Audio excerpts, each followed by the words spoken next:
vaya probándolo, saboreándolo para calmar la tensión. ¿Ya? Siempre es importante también calmar esa tensión, jovencitos. ¿Qué te puedo decir usted? ¿No? Profe, ¿tomarán unas preguntas sobre independencia ya que es el bicentenario? Podría ser Julio Jesús, no lo sé, nadie sabe lo que podría venir un examen de admisión, pero hay que estar atento, ¿no? Puede ser que pregunten, sí, ¿por qué no? A veces la época, la coyuntura, el contexto puede influir para que se haga una pregunta de ese tipo, hijo, ¿no? Así es, ¿no? Creo que es normal que baje un poco el puntaje ahora, por la presión, profe, dice Xiomara. ¿Puede ser? No, si estás nervioso, sí, que ni vayan para... No, influye bastante. ¿Qué pasaría si el día del examen de admisión? Caramba, no sé, eh, algún familiar tuyo se pone muy enfermo y grave. No vas a ir tranquilo, ¿sí o no? ¿Qué pasa si el día del examen de admisión, ese día, un día antes se peleó, no sé, un familiar con otro familiar, se pelearon? Te influye, pues. Por eso hay que estar tranquilo, relajarse, ¿no? Estudiar a último momento también pone tenso, tranquilo, hijos. Ahí eso también, ¿no? Ya, iniciamos, ya dice acá. A ver,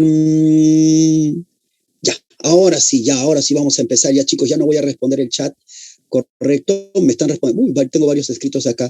Quisiera leerlos, pero no puedo. ¿Ya? Puntajes mínimos después del examen, especialidad, si debo ir con doble mascarilla. Ya no. Ya, chicos, ahora sí tengo que empezar el seminario, si no, me atraso también. ¿Ya, hijos? Muy bien, vamos ahí. No voy a leer todos los chats, pero pregunten sobre el tema. ¿Ya, hijos? Vamos a ver. Uy, me estoy yendo yo directo acá a las preguntas. Vamos a ver, disculpen, me confundí de ese de chat. Ahora sí, vamos acá. Disculpen, ahora sí. Voy a compartir pantalla. Correcto. Acá está. Si no me estoy equivocando, este debe ser. Ya, ahora sí. Correcto, gente. Voy a dar generalidades, una media horita de clase y después vamos a resolver las preguntas porque este seminario dura unas 2 horas. Ya, nada más hasta las 5. Así que hay que ser concreto en ideas principales y espero controlarme también porque a veces quien habla demasiado. ¿Correcto, chicos? Muy bien, ahí estamos, pues jovencito. Cualquier consulta, ahí estamos en este pequeño seminario para escucharlos también, jovencitos. ¿Correcto? Vamos a resolver así las preguntas, pues, hijos. Muy bien. Full problemas, profe. Correcto, Piero, pero un poquito de teoría, media horita, 10 minutos para cada uno de los temas, o menos todavía, 7, 8 minutos así, para sintetizar. A ver, ¿qué vamos a tocar el día de hoy? El Perú entre el siglo XIX e inicios del siglo XX. Vamos a tocar la independencia, o sea, las corrientes libertadoras, el primer militarismo, ¿correcto? Vamos a tocar también los que más preguntan en el examen de admisión. Los que más preguntan es corriente libertadora, primer militarismo, república aristocrática, el onceño. Eso es lo que más preguntan. Profe, ¿guerra con Chile? Mira, si tú revisas preguntas de admisión en San Marcos, en 20, 30 años, muy pocas veces. Habrán hecho unas 4 o 5 preguntas de guerra con Chile. Pero si tú revisas en el examen de admisión cuántas veces han venido, por ejemplo, la república aristocrática, vas a encontrar pues como 20 preguntas de república aristocrática. O sea, más viene eso. Digamos, por hacer una comparación. Hay que optimizar el tiempo y los recursos que tú tienes en este momento en preguntar dónde San Marcos plantea más preguntas, ¿ya? Donde da más fuerza a San Marcos. Y esa es la idea de esta clase. ¿Correcto? Vamos a ver entonces nuestra primera parte de la clase, la corriente libertad, ¿correcto? Ya, profe, ahí vamos a estar. Exacto, muchachitos, ¿correcto? Hay que ubicarse en una época. Jovencitos, el Imperio Español estaba en crisis. El Imperio Español para todo el siglo XVIII se había modernizado con las reformas borbónicas y prácticamente había permitido el desarrollo de nuevos virreinatos.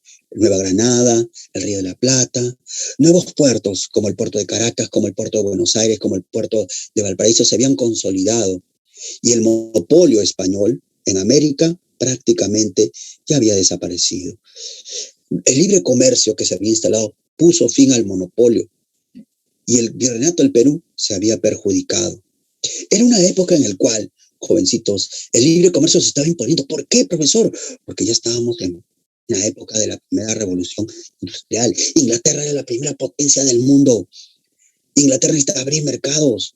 Inglaterra por eso apoya el liberalismo económico. Inglaterra rechaza la intervención del Estado en las mercancías, en la producción. Más bien debe apoyar, el Estado no debe meterse en economía. Algo así, chicos.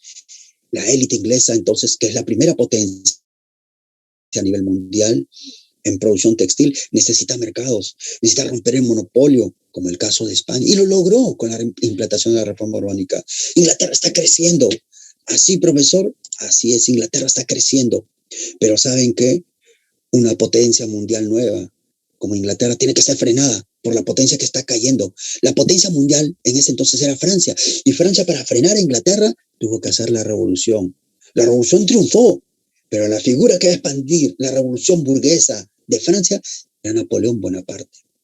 Napoleón Bonaparte tenía que frenar Inglaterra, y lo hizo.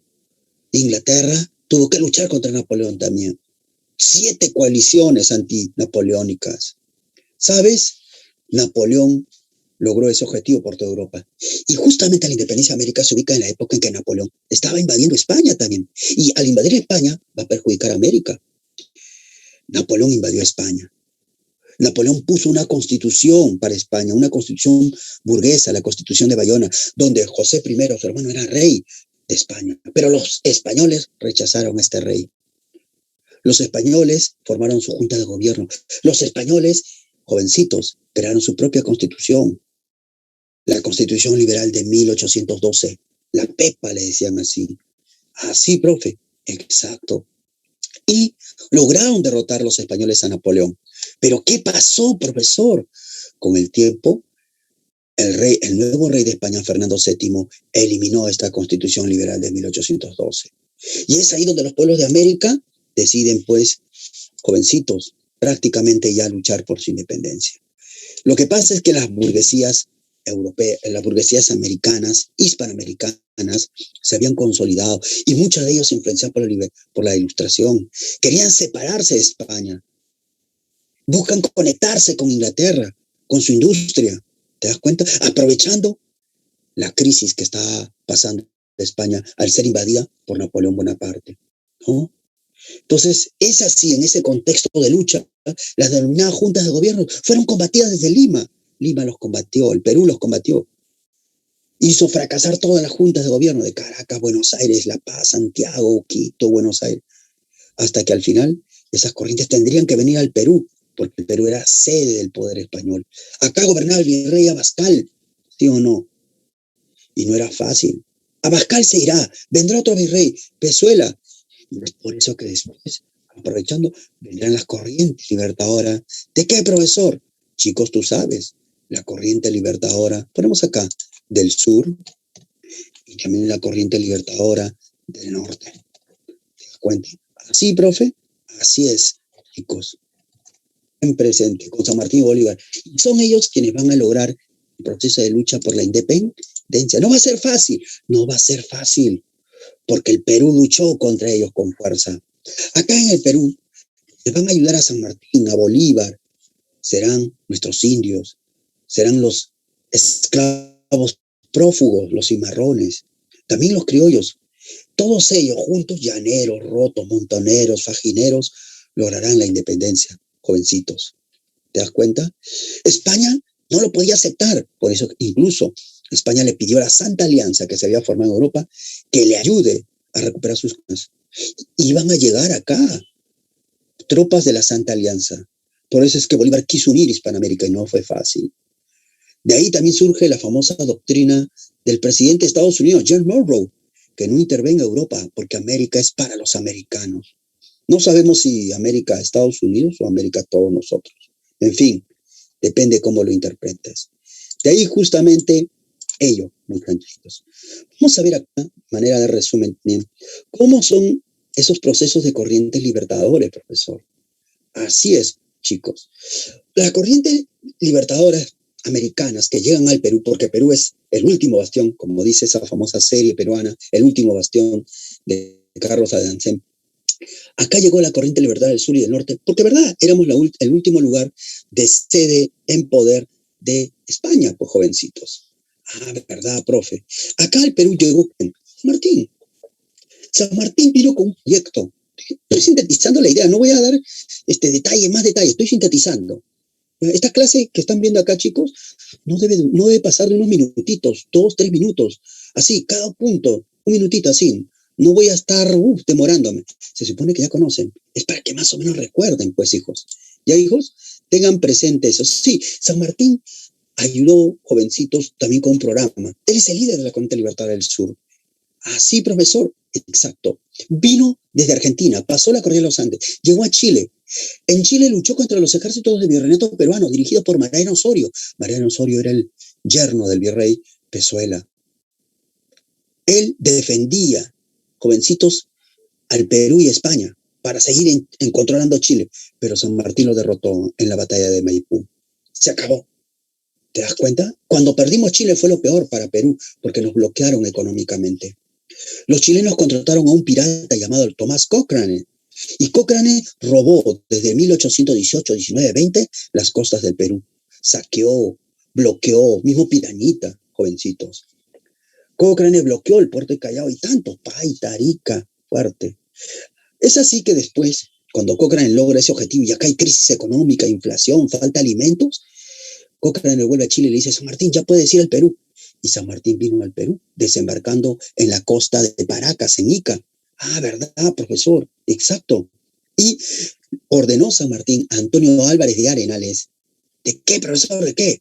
Ah, le ordenó a Antonio Álvarez de Arenales de que vaya por la Sierra Central, jovencitos. Que vaya por la Sierra Central. Objetivo: levante a los indios de la sierra, a los montoneros, y tome las minas de plata de Cerro de Pasco. ¿Lo va a lograr? Lo va a lograr, jovencitos. En un inicio le fue bien. En la conferencia de Miraflores, jovencitos, San Martín por lo bajo estaba negociando también con la élite española, acá en el Perú. En la conferencia de Miraflores, Hipólito Unanue, que apoyaba al virreinato, al virrey, se va a entrevistar con los representantes de San Martín, por ejemplo, García del Río. Y en la conferencia de Miraflores, todo fracasa. Aquí, jovencitos, había un problema. En España se había dado un golpe de Estado. El general del Riego había dado un golpe de Estado para justamente obligarle a Fernando VII a que aplique la Constitución Liberal de 1812, que había sido suspendida. Otra vuelta, en 1820 se reimplanta la Constitución Liberal de 1812. Esa fue una última alternativa para que los criollos de América no se separen de España. ¿No? Los liberales españoles lo hicieron, pero el rey no estaba muy convencido. Acá en el Perú, los militares derrocaron al virrey Pezuela por su ineptitud, por perder Chile, por perder Cerro de Pasco, porque los indios se rebelaban, por la pérdida de jovencitos de la Esmeralda, el barco insignia de la Armada Española, porque un batallón en Numancia se pasó al lado realista. Sacaron al virrey Pezuela y entró un nuevo virrey, el virrey La Serna. Él es el nuevo virrey del Perú. La Serna dijo: no, yo no puedo estar en Lima. Después de una conferencia llamada la Conferencia de Punchauca, donde fracasó al norte, acá por Caraballo, La Serna se fue. Había negociado con San Martín, pero se fue, y se fue al Cusco. Lima estaba abandonada, y es así que San Martín entró a Lima. Y es en ese proceso que un día San Martín convence a la élite peruana, no era fácil convencerla, tuvo que negociar, que el 28 de julio se produce la proclamación de la independencia, ¿sí o no? De la independencia del Perú. Eso es lo que hizo San Martín. Negoció con la élite. San Martín les dijo que los iba a proteger y los va a proteger. El protectorado es la primera forma de gobierno del Perú. Está protegiendo la independencia. Peruanos, ustedes deciden si Perú va a ser monarquía, va a ser república, dice San Martín. Durante su gobierno, San Martín, chicos, como tú verás acá, va a implementar una serie de leyes, la ley de vientres, por el cual se da libertad a los hijos de esclavos que nazcan después del 28 de julio, se elimina el tributo indígena, ¿no? Mandó una misión a Europa para traer un príncipe para el Perú, porque se creía que el Perú debe ser una monarquía. Acuérdense ustedes que el Perú tenía la mayor cantidad de nobles de toda América, ¿no? Y también tenía que traerse un préstamo económico de Inglaterra. Así, profesor, así es. Ten presente eso. Por acá me preguntan, profe, Andrea Víctor, profe, el motín de Napuquio se da entre Miraflores y Punchauca.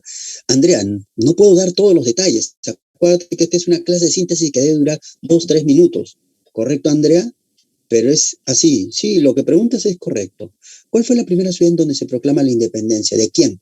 Si me dices, por San Martín, donde se proclama la independencia es Huaura, hijo, Huaura, correcto, al norte de Lima. Ah, ya, así es, Maggi. Ah, ya.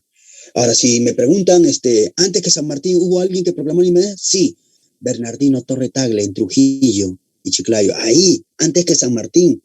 Así, profesor, así es. Ten presente, ¿no? Depende de la interpretación. Acá en el Perú no nos ponemos de acuerdo, ¿eh?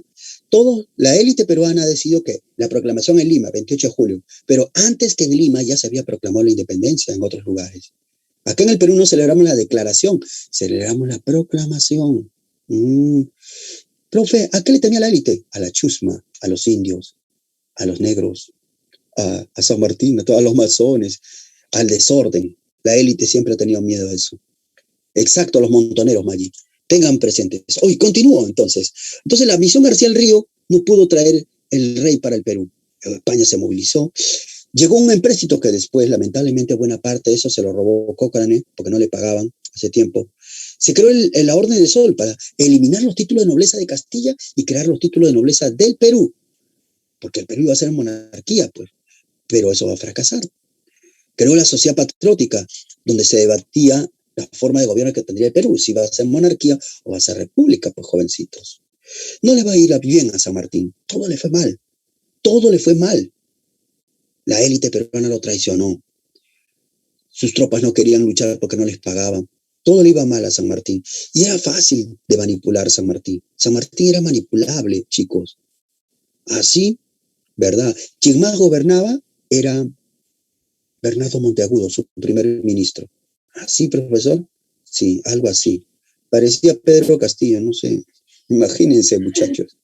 Entonces, estamos viendo acá, ¿no? Y eso genera dificultades. Como no le estaba yendo bien, necesitaba ayuda. Y el único que le podía ayudar era Simón Bolívar. Por eso decide reunirse con él en la entrevista de Guayaquil. Nadie sabe lo que conversaron. Lo cierto es que, lamentablemente, Bolívar no le va a dar su apoyo. Algunos dicen porque Bolívar quería dirigir las tropas, otros dicen que no. Acuérdense que dos soles no pueden brillar en un mismo cielo. Lo cierto es que San Martín también vio que acá en el Perú le fregaban, le hacían lo bien posible, por eso renunció. Se fue. Acá en el Perú son carrosos, son fregados. Y el Congreso peruano tomó el poder. El Congreso peruano no quería a Simón Bolívar. ¿Por qué, profesor? Porque Bolívar, jovencito, para ellos era muy duro de carácter. Así, profe, así es. Era un loco. Bolívar era un loco de la guerra. La élite peruana no lo quería. Por eso, jovencitos, como vas a ver acá, en el caso de Bolívar, no se lo quiso. Bolívar dice, entonces, si no lo quieren, ¿para qué? San Martín se fue. Querían apoyar. Y es así donde viene el intermedio o interregno peruano, donde el Congreso peruano va a gobernar. No queremos a San Martín, que se vaya pues. No, ya renunció a San Martín. Tampoco Bolívar. Y acá el Perú, jovencitos, empezó su lucha por la independencia. Gobernó el Congreso. A ver, ese alumno que está ahí con su audio. A ver, ¿quién está con su audio? No lo puedo ver. Son varios chicos ahí. ¿No? A ver, ¿dónde está? Ya, yo soy el único con audio. Lo apagó seguramente. Ya. Listo, continúo. Oiga, en todo ese aspecto, jovencitos, ese proceso se va a dar, pues. Tengan presente ello. Ah, ya, profesor, ¿correcto? Tengan presente ello. Profe, el Congreso era de tendencia liberal. Era de tendencia liberal. ¿Quién la dirigió? El presidente del Congreso de ese entonces, un sacerdote, Francisco Javier de Luna Pizarro. ¿Sabes? El Congreso puso trabas. Lo único que hizo bien, jovencitos, fue plantear que el Perú va a ser una república unitaria, no república federal, república unitaria, una unidad centralizada. Y el Congreso tuvo el poder. Y el Congreso peruano formó un poder ejecutivo débil, manipulable por ellos, llamado Junta de Gobierno, dirigido a cargo del general Lamar. Y Lamar tenía que derrotar al virrey La Serna que estaba en el Cusco. El plan de Lamar, a través de la campaña de los puertos intermedios, era ir desde Callao hasta Arica e Hilo, subir por la Sierra Puno y agarrar por atrás al virrey que estaba en el Cusco. Pero lo derrotaron en la primera campaña Puertos Intermedios. un grupo de militares republicanos decía, Perú ya debería ser, el presidente debe tener autonomía, Perú ya debería ser una república, necesitamos un presidente de la república, necesitamos un presidente de la república. El Congreso dijo, todavía no, que termine la guerra. Como no quería aceptar el Congreso, golpe de Estado y se dio un motín, el motín de Balconcillo. La gente del Congreso, asustado, aceptó. Está bien, que entre el presidente Rivagüero. A Rivagüero lo nombraron presidente del Perú, el primer presidente de la República, mediante el motín de Balconcillo. Y tanto así, él dice, va a derrotar a los realistas que están en el Cusco. Y Rivagüero fue derrotado en la segunda campaña Puerto Citre. ¿Qué te parece? El Congreso molesto destituyó a Rivagüero y nombró un nuevo presidente, Torre Tagle. Y Torre Tagle, segundo presidente del Perú, era más inepto que Rivagüero. Rivagüero decía, no, yo soy presidente. Torre Tagle decía, no, yo soy. Teníamos dos presidentes de la República en plena guerra de independencia. Y los dos peleados. Y la guerra no ha terminado. La guerra de la independencia no ha terminado. ¿Te das cuenta? Habían peruanos que eran monarquistas, que querían la independencia, pero que Perú sea monarquía constitucional. Estaban peleados. Los peruanos estamos peleados, 3, 4 grupos, divididos, y no ha terminado la guerra. Yo soy presidente, no, yo. Por eso es que al ver toda esta situación, el Congreso secretamente dice, no nos queda más que llamar a Simón Bolívar. Enviaron a Faustino Sánchez Carrión, jovencitos, así profesor, así es, y al sacerdote Olmedo. Así es. La misión Olmedo-Carrión o Sánchez-Olmedo trajo a Bolívar al Perú. Y Bolívar dijo, yo vengo al Perú si es que el Congreso me nombra supremo dictador. Si no, no voy. No quiero que el Congreso me controle, me fiscalice. Yo sé cómo voy a luchar. El Congreso agachó la cabeza y aceptó. Y así Bolívar llegó al Perú, jovencitos. El loco de la guerra. ¿Te das cuenta? Ahí estamos viendo el papel que va a cumplir Simón Bolívar. Ah, ya, profesor. Ten presente ellos, pues. ¿Correcto? Así, profesor. Así es, muchachitos. Como estamos viendo nosotros acá. Profe, pero antes no llegaba Sucre, dice Virginia. Sí, en pleno contexto del Congreso, en el terreno peruano, cuando el Congreso estaba mandando acá en el Perú, no estaba ni San Martín ni Bolívar, Sucre vino al Perú. Y Sucre, en vez de calmar el fuego, los problemas que había en el Perú, Sucre puso más cizaña, más fuego. En vez de ser bombero, era incendiario, más leña, más petróleo, más gasolina. Eso hizo Sucre. Sí, por eso el Congreso peruano se peleó. Es que Bolívar lo envió para que haga más problemas acá. Era el plan de Bolívar. Me van a llamar, decía Bolívar, me van a llamar. Y verdad, lo llamaron. ¿Qué decía Bolívar? ¿Por qué decía me van a llamar los peruanos? Porque si hay algo que conozco de los peruanos, dice Bolívar, es que se pelean entre sí. Me van a llamar para que yo ponga orden. Y verdad, pues como ya les dije, la misión Sánchez Carrión se encargó de eso. ¿Te das cuenta? Ah, ya, profesor. Como vamos a ver, tengo poco tiempo para responder, me faltan varios temas, ¿ya? No voy a ser detalloso, estoy dando generalidades. Bolívar llegó al Perú. Y Bolívar, jovencitos, como ya sabemos nosotros, fue un loco de la guerra. Él logró la independencia. Un loco, fusílenlo. Fusiló a cuántos criollos, cuántos indios que no querían luchar. Reimplantó el tributo indígena con el nombre de contribución patriótica. Ah, no quieres dar tu caballo, no quieres dar tu burro, tu trigo. Quémelo. Arrasó con haciendas. Un loco. Tú le llamarías hoy tarruco, terrorista. Pero él es nuestro héroe, pues. A él se debe la independencia, porque en una guerra muchas veces se toman decisiones implacables que no te van a gustar. Derrotó a los realistas él en Junín y Ayacucho. Es cierto que él no estaba ahí directamente él, sino Sucre y sus representantes, pero logró. Y el 9 de diciembre, jovencitos, como tú ya sabes, lo logró. Ah, ya, profesor. ¿Te das cuenta? Acá donde dice dictadura, estableció el tributo indígena para financiar la guerra, reclutamiento de tropas forzosas para la guerrilla. ¿No quieres luchar, indio? Fusílalo. Fusiló ¿cuántos? Indios, creo. No perdona, confiscó bienes y así logró la victoria de Ayacucho, en Junín. Logró con la batalla de Ayacucho nuestra independencia, pues, muchachos. ¿Te das? Ah, ya, profesor. Ten presente. Duro, implacable.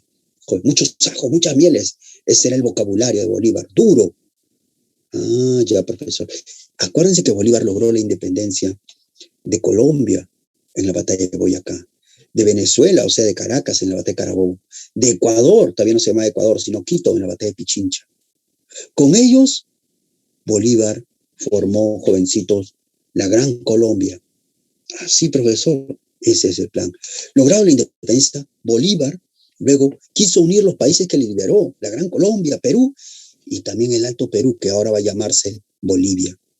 Y en el Congreso de Panamá quiso unir toda Hispanoamérica, pero no fue Argentina ni Chile, solo fue Centroamérica, México, la Gran Colombia, Perú y Bolivia.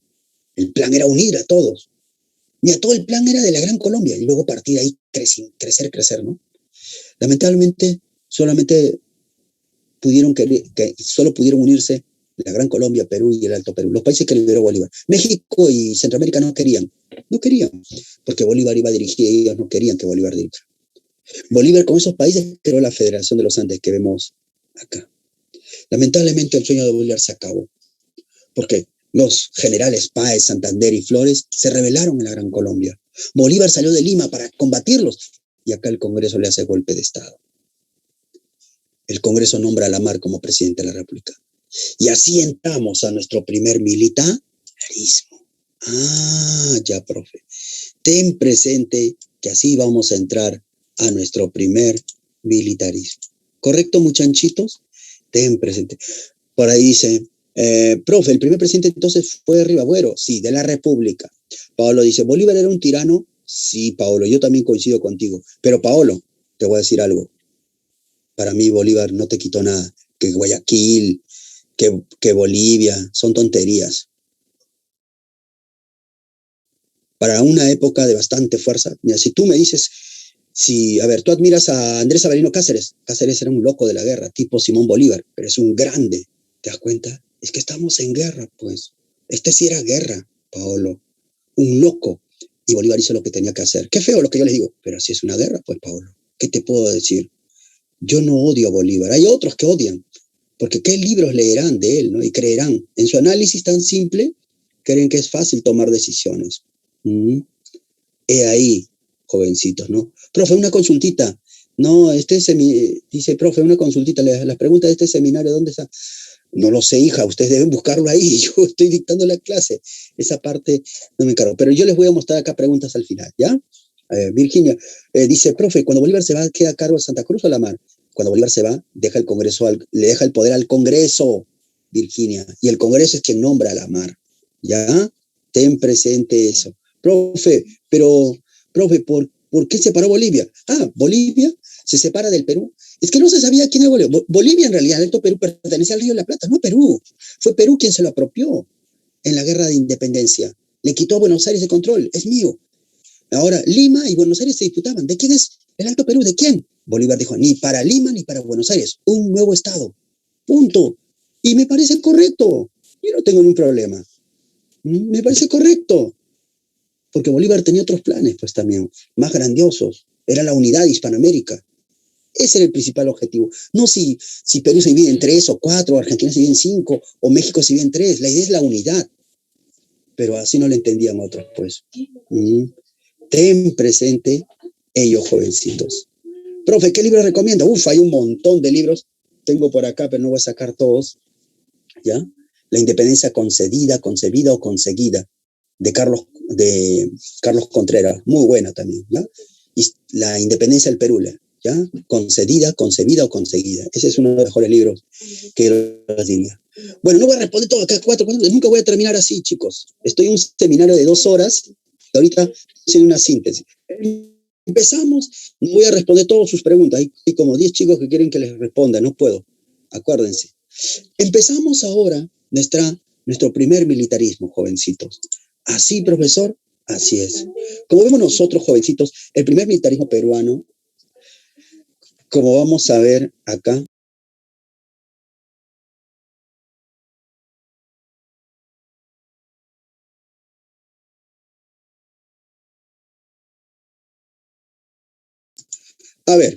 como vamos a ver acá, nuestro primer militarismo en el siglo XIX empieza en un contexto mundial llamado industrialismo. Estamos entre la primera y la segunda revolución industrial. Ese es el Perú republicano, ¿correcto?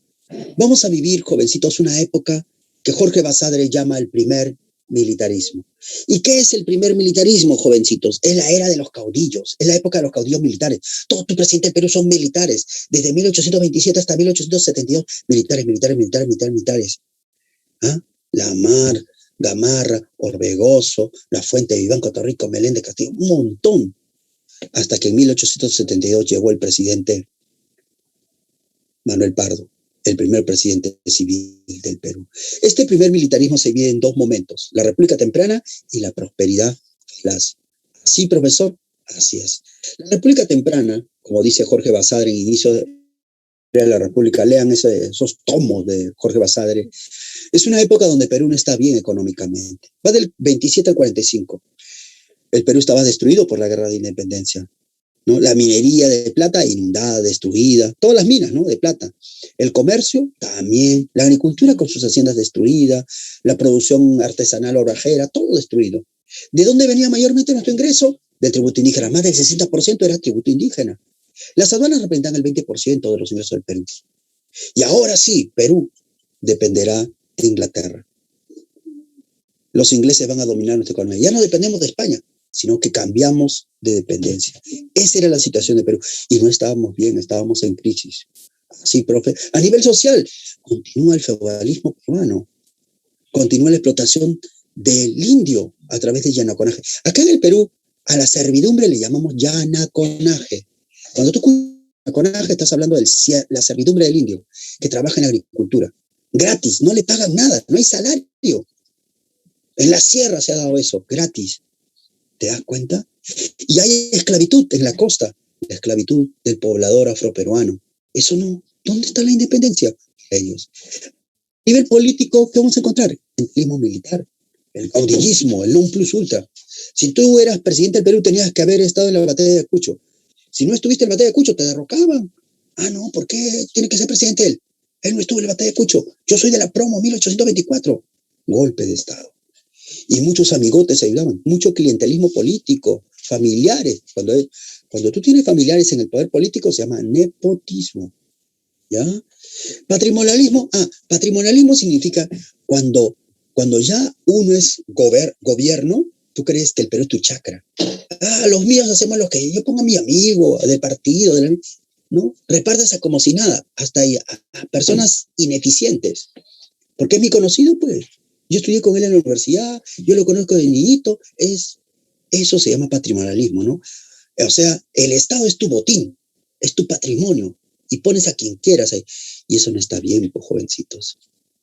Acá también se delimita la frontera peruana, ¿no? A través del útipo silletis y a través de la libre determinación. El útipo silletis es el sustento territorial en base a documentos coloniales.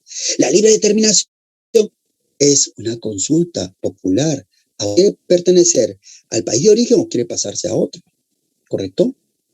Es de la época en la cual, en esta primera etapa, se va a dar el debate ideológico entre liberales y conservadores, chicos. Así, profe, así es, muchachitos. Así es. Esta es la época, jovencitos, donde los liberales planteaban, jovencitos, que el Parlamento debería tener más poder legislativo fuerte. En cambio, los conservadores planteaban, no, el presidente debe tener todo el poder. Esa era la lucha ideológica. ¿Quién debe tener el poder? Y tú sabes que ganó en la historia del Perú el presidencialismo, el centralismo desde Lima, los conservadores. Ellos son los que ganaron, pues, jovencitos.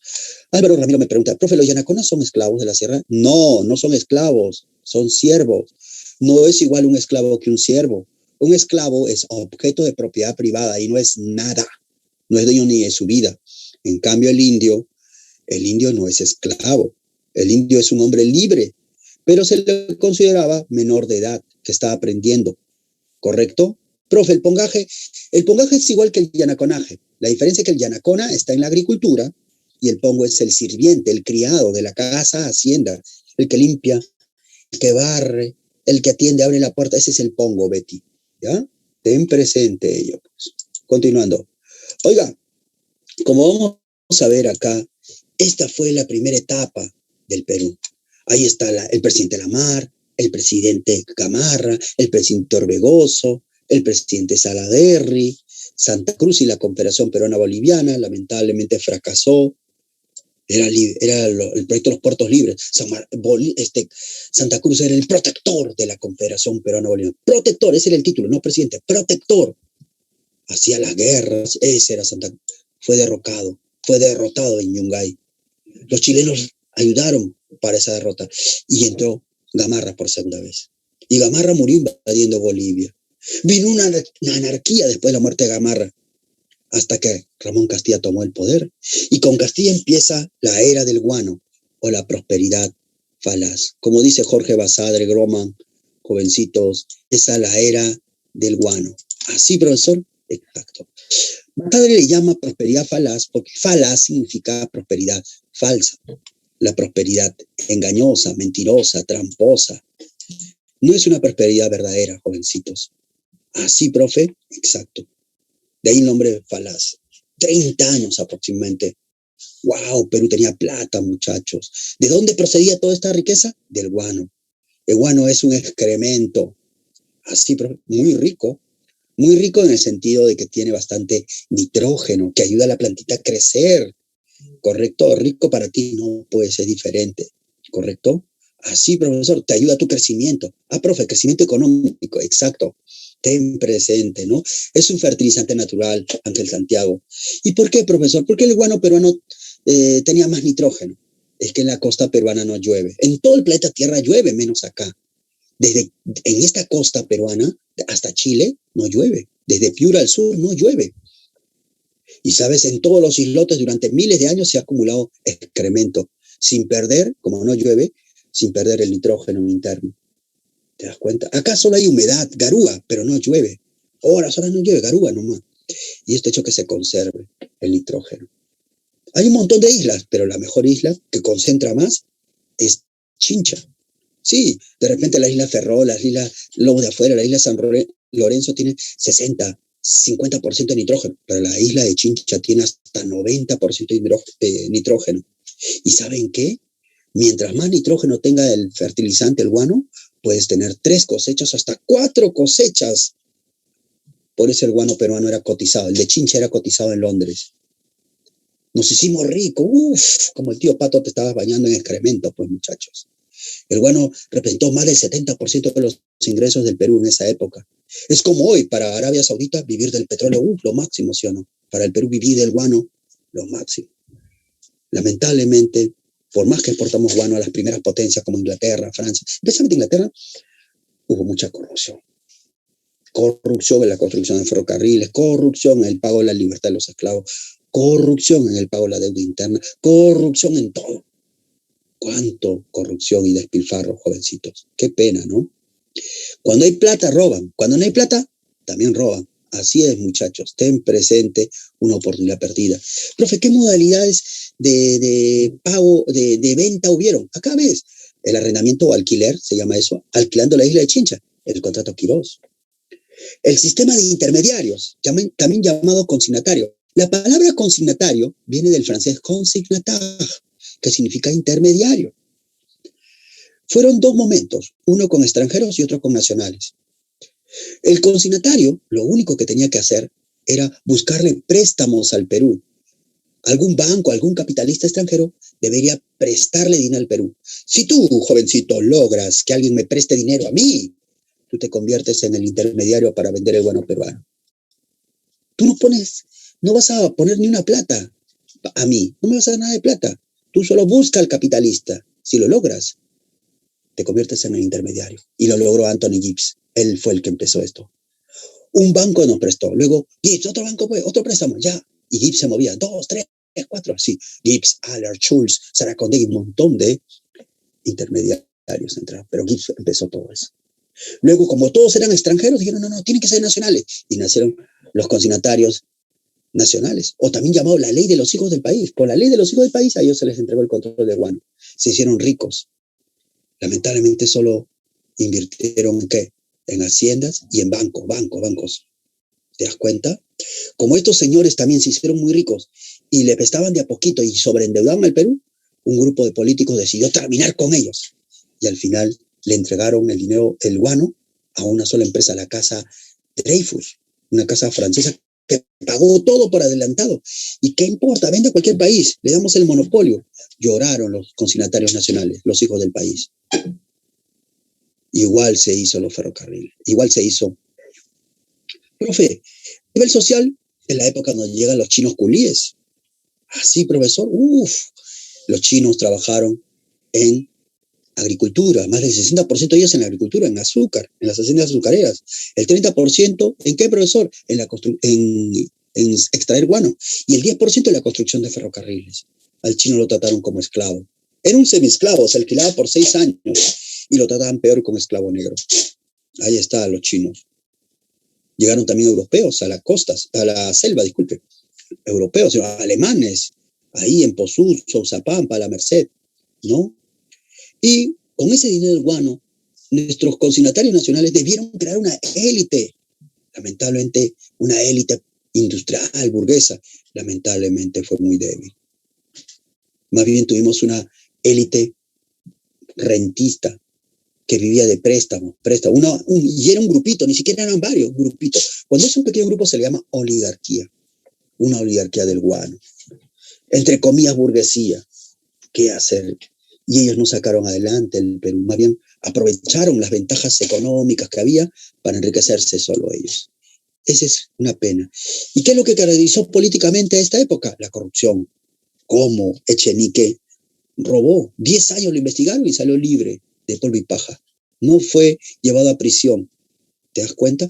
¿Cuánta burocracia estatal, civil y militar? Más del 53.5% de los ingresos de guano fueron pago, nada más, pago, salario. Y todo lo que dice ferrocarril, todo en Lima. ¿Qué te parece? Hubo ferrocarriles, sí, pero ya a finales de la prosperidad falaz. Cuando Balta, el último presidente militar, con el contrato de Dreyfus, ordena la construcción de ferrocarriles desde toda la costa, Pirapaita, Chiclayo Pimentel, Trujillo Salaverry, Guarachimbote, Lima La Oroya, el famoso tren macho, ¿te acuerdas? El que sale cuando quiere y llega cuando puede. Ahí está. Es la época, jovencitos, como tú sabrás, de el ferrocarril Pisco-Ica, Islay Arequipa, Iquique-Pisagua, muchos destruidos en la guerra con Chile, pues. Cuánta corrupción ahí con Enrique Meich, ¿no? Imagínense. Y en el debate ideológico también, jovencitos, es la lucha entre liberales y conservadores sobre la soberanía popular o la, jovencitos, soberanía de la inteligencia. Si el indio debe votar o no. Había gente que decía, el indio no debe votar. Otros decían que sí. Los conservadores planteaban soberanía de la inteligencia, los indios no deben votar. Los liberales decían que no, ellos sí. Es la soberanía popular, tienen derecho. Hasta el día de hoy hay gente que dice, no, ¿por qué la gente de la sierra vota? Dicen, ¿no? ¿Por qué los analfabetos votan?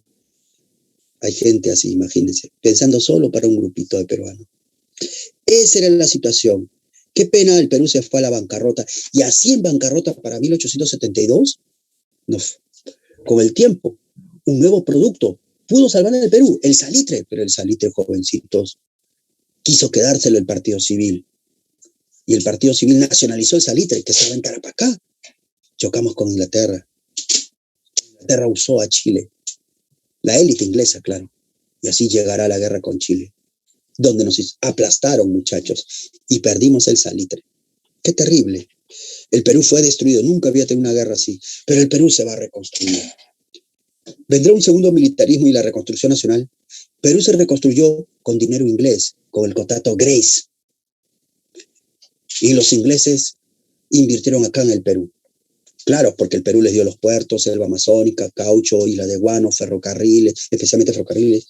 Y así resurgió la élite peruana, entrando a la República Aristocrática a finales del siglo XIX y comienzos del siglo XX. Ah, ¿verdad, profesor? Hablemos de la República Aristocrática. Estoy sintetizando, jovencitos. ¿Correcto? Ya debí terminar mi síntesis, pero me pasé. En esta época, como tú ya conoces, jovencito, la República Aristocrática, desde 1895 a 1919, está ubicada entre la paz armada y la Primera Guerra Mundial. Ahí está la República Aristocrática. Esta es la época, jovencitos, también conocida con el nombre de Segundo Civilismo. Así, porque todos los gobiernos van a ser civiles, chicos. Así, profesor. Exactico. Tamayo, Augusto Tamayo le llama esto la República Oligárquica, un grupito de hacendados. Algunos dicen unos 70 familias eran dueños del Perú. Los hacendados en el Perú eran como 300, pero de esos 300, unas 70 dominaban el Perú. De ahí justamente eso, ¿no? Y era una oligarquía pequeña que se dedicaba a exportar productos agrícolas, azúcar afuera, Caucho afuera, algodón afuera. ¿Te das cuenta? Todo era para afuera. Se llama exportar afuera, agroexportadora. Se llamaban reyes del caucho, varones del azúcar, príncipes del algodón. Por eso Jorge Bastar le llama, oye, suena a conde, duque, marqués, príncipe, ¿no? Ah, aristocrático. Esta es la época de la República Aristocrática. Y encima sus apellidazos, Pardo y Boquet, Pardo y Lavalle, Pardo y Barreda. ¿Te das cuenta? Ah, ¿verdad? Piérola y Villena, Cándamo e Iriarte, López de Romaña, Leguía y Salcedo. Ese es su apellido, ¿eh? Así, profesor. Billinguish La Torre. Uf. En cambio, mi apellido, Mamani Condori, no suena, pues, muchachos. ¿Te das cuenta cómo es? Así, profe. Así es. Mira, ahí están los hombres más ricos del Perú. Mira cuántos, ¿no?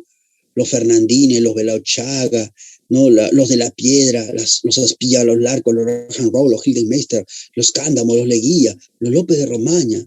Ellos eran hacendados. Acá caucheros, estos son, disculpen, mineros. Acá todos los de acá son azucareros y algodoneros, mayormente azucareros. Y al sur tenemos laneros, los Gibson, los Ricketts. Se hicieron más ricos cuando se construyó el ferrocarril de Cusco a Puno y de Puno a Arequipa, el ferrocarril del sur, que sacaba más lana, mejor para estas empresas laneras del sur. ¿Te das cuenta? Los Gibson, los Ricketts, los Arfati, que estaban ahí, ¿no? Entonces, profe, Peláez Hurtado suena bien, dice Andrea.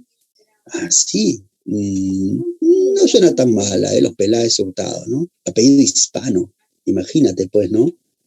Imagínate, no te vas a llamar como mi amigo, ¿cómo se llama? Douglason Mamani, ¿no? Douglason Mamani, imagínense. Ahí está, profe, los Estrada, los Mamani Condori Pampañaupa, apellido complejo, ¿no? Imagínense, ahí está. Oiga, acá no es cualquiera, pues. Esta época los indios no votan, están excluidos por la reforma electoral de 1896. Solo votan los que saben leer y escribir. Y el voto era en público, ni siquiera era secreto. Las mafias, te aplastaban en esa época, chicos.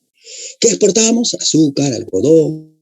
En minería, algo de petróleo con la London Pacific Petroleum Company. Caucho, el caucho estaba en manos de la Perú Amazon Company, ¿no? Acá habían dos caucheros peruanos llamados Julio César Arana y Fermín Fiscarral. En minería también había llegado la Cerro de Pasco de Estados Unidos que sacaba cobre. El comercio lanero estaba en manos de la casa Gibson y la casa Ricketts. ¿Te das cuenta? Fábricas, bueno, acá en Lima, pues, Arturo Fil, por ejemplo, Soda Fil, ¿no? Ahí estaba helado Donofrio, la cera, la textilería en Vitarte, ¿no? Ahí estaba, jovencitos. Ten presente ello, pues, ¿no? Y todo era Inglaterra. ¿Quién controlaba los ferrocarriles peruanos? Los ingleses, la Peruvian Corporation. ¿Quién controlaba el petróleo peruano? La London Pacific Petroleum Company, Inglaterra. ¿Quién tenía el banco más poderoso del Perú? Señores, los ingleses, el Banco de Perú y Londres. ¿Quién controlaba el azúcar? La British Sugar Company. ¿Quién controlaba la lana? La lana en el Perú, Casa Rique, Casa Gibson. Son ingleses. Y así, puro noble inglés. ¿Te das cuenta? Inglaterra, dependemos. Si Inglaterra se va a la guerra mundial, ¿Perú con quién está? Con el país que depende, pues dependemos de Inglaterra. Así es. Y acá, el Perú, no todo es salario. El único salario, lo más avanzado en salario es el enganche. El enganche de trabajo asalariado, pero te pagaban por adelantado y punto, una vez. Lo demás, la correría era esclavitud. La habilitación y el llenaconaje era precapitalismo, era tipo servidumbre.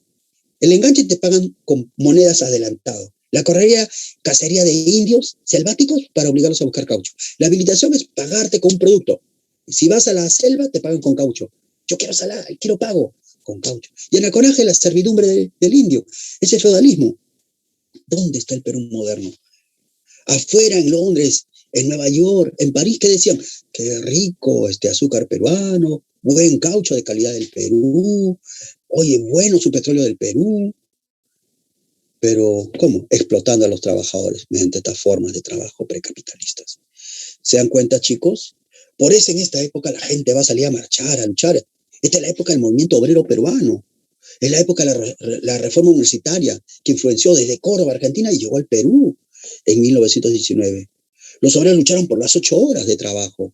Los anarquistas dirigían esta lucha y tenían su periódico. Tenían varios, pero La Protesta era el mejor periódico de la época. Y en el segundo gobierno de José Pardo se consiguió las 8 horas de trabajo en el Perú. Hoy nadie habla de eso. ¿Te das cuenta? La oligarquía, jovencito, solo dependía de vender afuera. No miraba al Perú, miraba para afuera. Le va bien al Perú si vende afuera, afuera, afuera, afuera, afuera. Y eso no está bien. ¿Y el desarrollo interno? Todo era Inglaterra, Inglaterra. Pero hubo un señor llamado Leguía que dijo que la nueva potencia del mundo ya no es Inglaterra, es Estados Unidos. No le hacían caso. No hay que apoyar a la oligarquía o a hacendados, sino a la burguesía. No le hacían caso hasta que ese hombre llegó al poder. En 1919 tomó el poder Augusto Bernardino Leguía. Ahí está Leguía. Ah, ya, profesor. Y se quedó 11 años en el poder, jovencitos. Así, profesor, así es. Así empezamos el oncenio. Así, profesor, así es, muchachitos. Ten presente justamente ello. Ah, ya, profesor. Ten presente justamente eso. El oncenio se encuentra ubicado entre la Primera y la Segunda Guerra Mundial, en el periodo de entreguerras, pues. 11 años. Solo hay un gobernante que gobernó parecido a Leguía, Alberto Fujimori, 10 años, el decenio. El objetivo de Leguía era modernizar el Perú, hacerlo como Inglaterra, Francia, como Estados Unidos, que el peruano tenga automóvil, carretera, que tenga radio, que tenga lavadora, cocina, plancha. Él te ofrece la patria nueva. Él se va a encargar de construir agua, luz, torres eléctricas, veredas, se va a encargar de hacer carreteras. Es modernizar el Estado peruano, adaptándolo al nuevo sistema. Detrás de Leguía estaba la burguesía peruana, pero una burguesía que importaba productos de Estados Unidos. Ese burgués peruano no va a poder vender automóviles si no hay carreteras, no va a poder vender radios si no hay electricidad, no va a poder vender lavadoras si no hay agua ni desagüe. Y Leguía era el hombre que tenía que hacer eso. Y eso no se hace en 5 años ni en 10 años. ¿Te das cuenta? La oligarquía, los hacendados no estaban de acuerdo. Mientras la oligarquía miraba afuera, Leguía miraba adentro. Para él los peruanos son un mercado que te puede comprar y hay que modernizar ese mercado peruano. Él te ofrece la patria nueva. Por eso impulsó la reestructuración, la modernización del Estado peruano, con el capital norteamericano, con préstamos, empréstitos, pues, modernizó el Perú. Estamos en la época también de los 100 años, el centenario de la independencia del Perú. Y necesitamos una nueva constitución, la de 1920, pues. El objetivo es tumbarse a la oligarquía y a los gamonales. Él quiso sellar las fronteras peruanas, firmó el Tratado Salomón Lozano con Colombia, el Tratado de Lima con Chile, para consolidar más préstamos de Estados Unidos, aceptó, jovencitos, que la IPC, jovencitos se beneficiaran de impuestos fiscales. Regaló el Perú, imagínate. A la Peruvian Corporation también la benefició con la entrega de los ferrocarriles a perpetuidad. Era un gobierno entreguista al capital extranjero, pues. Los préstamos que llegaron al Perú fueron de Estados Unidos. Estados Unidos envió la misión Cumberland. Y la misión Cumberland dijo, te doy préstamos, Perú, pero dame las aduanas. Dame el control del Ministerio de Economía, ¿no? Nos dieron 10 empréstitos. Perú crea el Banco de Reserva del Perú, que emite las monedas, pues los billetes. Así fue. El gobierno Leguía persiguió a los opositores, a muchos opositores, especialmente a la oligarquía, pero también a los nuevos partidos, al APRA de el Víctor Olaya de la Torre, que hablaba que el imperialismo es la primera fase del capitalismo en América Latina, y a Mariátegui, al Partido Socialista. Mariátegui decía que el imperialismo es la tercera y última fase del sistema capitalista y trae opresión. Ahí la Torre decía que hay que negociar con el imperialismo. Mariátegui decía que era bien difícil negociar con ellos. Leguía se religió varias veces, ¿ah? 1924, 1929, y eso que su constitución decía no reelección. Pero al final Leguía también, jovencitos, vio cómo se daba ese proceso, ¿no? Si quieres conocer más del APRA, lee El antiimperialismo del APRA. Si quieres conocer de Mariátegui, lee Los 7 ensayos de interpretación. Para bien o para mal, hasta el día de hoy, estos dos partidos han hecho la historia del Perú. Han hecho la historia del Perú. ¿Te das cuenta? Porque han dejado su huella, pues, en todo el siglo XX y comienzo del siglo XXI. Hasta hace poco no me veías mucho al APRA. ¿Te das cuenta? Pero el gobierno es dependiente del capital extranjero. Dependemos de Estados Unidos. Hasta que Estados Unidos se enfermó. Cuando Estados Unidos hace achis, a Perú le pasa pulmonía, muchachos. Somos dependientes, pues. Estados Unidos se enfermó. Cayó la bolsa de valores de Nueva York. ¿Sí o no? Crack. Y a partir de ahí, fin de los empréstitos. ¿Qué nos van a querer comprar nuestras materias primas? La gente va a hacer huelga, protesta. Uy, y todo terminó mal para Leguía. Golpe de Estado por Sánchez Cerro desde Arequipa, iniciándose el tercer militarismo. Leguía será el único presidente del Perú que va a morir en la cárcel. No hay nadie semejante a él. Ups, creo que hay otro. No, no creo, ¿no? ¿O sí? ¿Tú qué crees? Y se parecen, ¿no? Ten presente ello, pues, ¿correcto? Muy bien, chicos, hasta acá la clase, ¿ya? Vamos a dar tus claves. He tratado de ser sintético porque si no, nunca termino el tema, chicos. Profe Morales Bermúdez pronto, dice por ahí Julius. Imaginen, ¿no? ¿Qué es la misión Cumberland? Es una misión norteamericana que va a reestructurar la economía peruana, Betty, ya adaptándola a los intereses de Estados Unidos durante el gobierno de Leguía. Vamos ahí a las preguntas rápido. A ver, están las preguntas, ya las tengo por acá. Ahora sí voy a compartir. Me quedan 40 minutos. Uy, ojalá que termine. Rozando voy a terminar, chicos. ¿Ya? Muy bien. Ahora sí, porque sí, no me puedo quedar más. Uy, estoy volviendo a darla. Disculpe, no me puedo quedar más porque tengo dictado también en otra aula, hijos. ¿Ya? Tengan en cuenta eso también. Sí, tenemos dictado en otra aula y no me puedo quedar más. Muy bien, vamos acá. ¿Listo? Ahora sí, ustedes van a responder conmigo. Van a responder conmigo, jovencitos, ¿ya? Si no tienen algunos ahí el PPT, ya seguimos ahí, jovencitos. Vamos acá. Práctica dirigida, son 20 preguntas. Listo acá. Respondan, chicos. Pregunta número 1. Yo leo y ustedes van a responder en el chat. Ahora sí leo el chat, pero de manera general, ¿ya? De repente me pone 10, 15, 20, no lo sé, o más. Y yo solamente, ahí doy la clave. Con los siguientes análisis. ¿Ya? 1, dice, San Martín derrotó al español Mariano Osorio. No es español, es peruano. Mariano Osorio es peruano. Es un criollo peruano. Era realista, digamos. Era yerno del virrey Pezuela, por si acaso. Así, profesor, así es, muchachitos. Ten en cuenta eso. San Martín derrotó al Mariano Osorio en la batalla de Maipú. Mientras San Martín representaba los intereses de los criollos de Buenos Aires, Argentina, Osorio representaba los intereses económicos ¿de dónde? Uy, 14, 15 alumnos me están respondiendo. Me ponen ahí, profe, la clave, la C, me dicen varios acá. Ah, ya, otros me dicen la C, otros dicen la B también, hay varios que dicen la B, uno dice la A, pero la mayoría pone la C, aunque también hay Bs. La mayoría pone la C, sí, la mayoría pone uno que otro la B. Yo diría, acá de todas las claves que yo veo, no voy a decir nombre ya, yo diría que un 80%, no, un 70% ha puesto la clave la C. Un 20% la clave B. Y por ahí un 10% la A, pues, ¿no? Así, profe, entre la A o la C, me dice por ahí algún alumno, ¿no? Profe, ¿era familiar de Pezuela? Sí, era su yerno.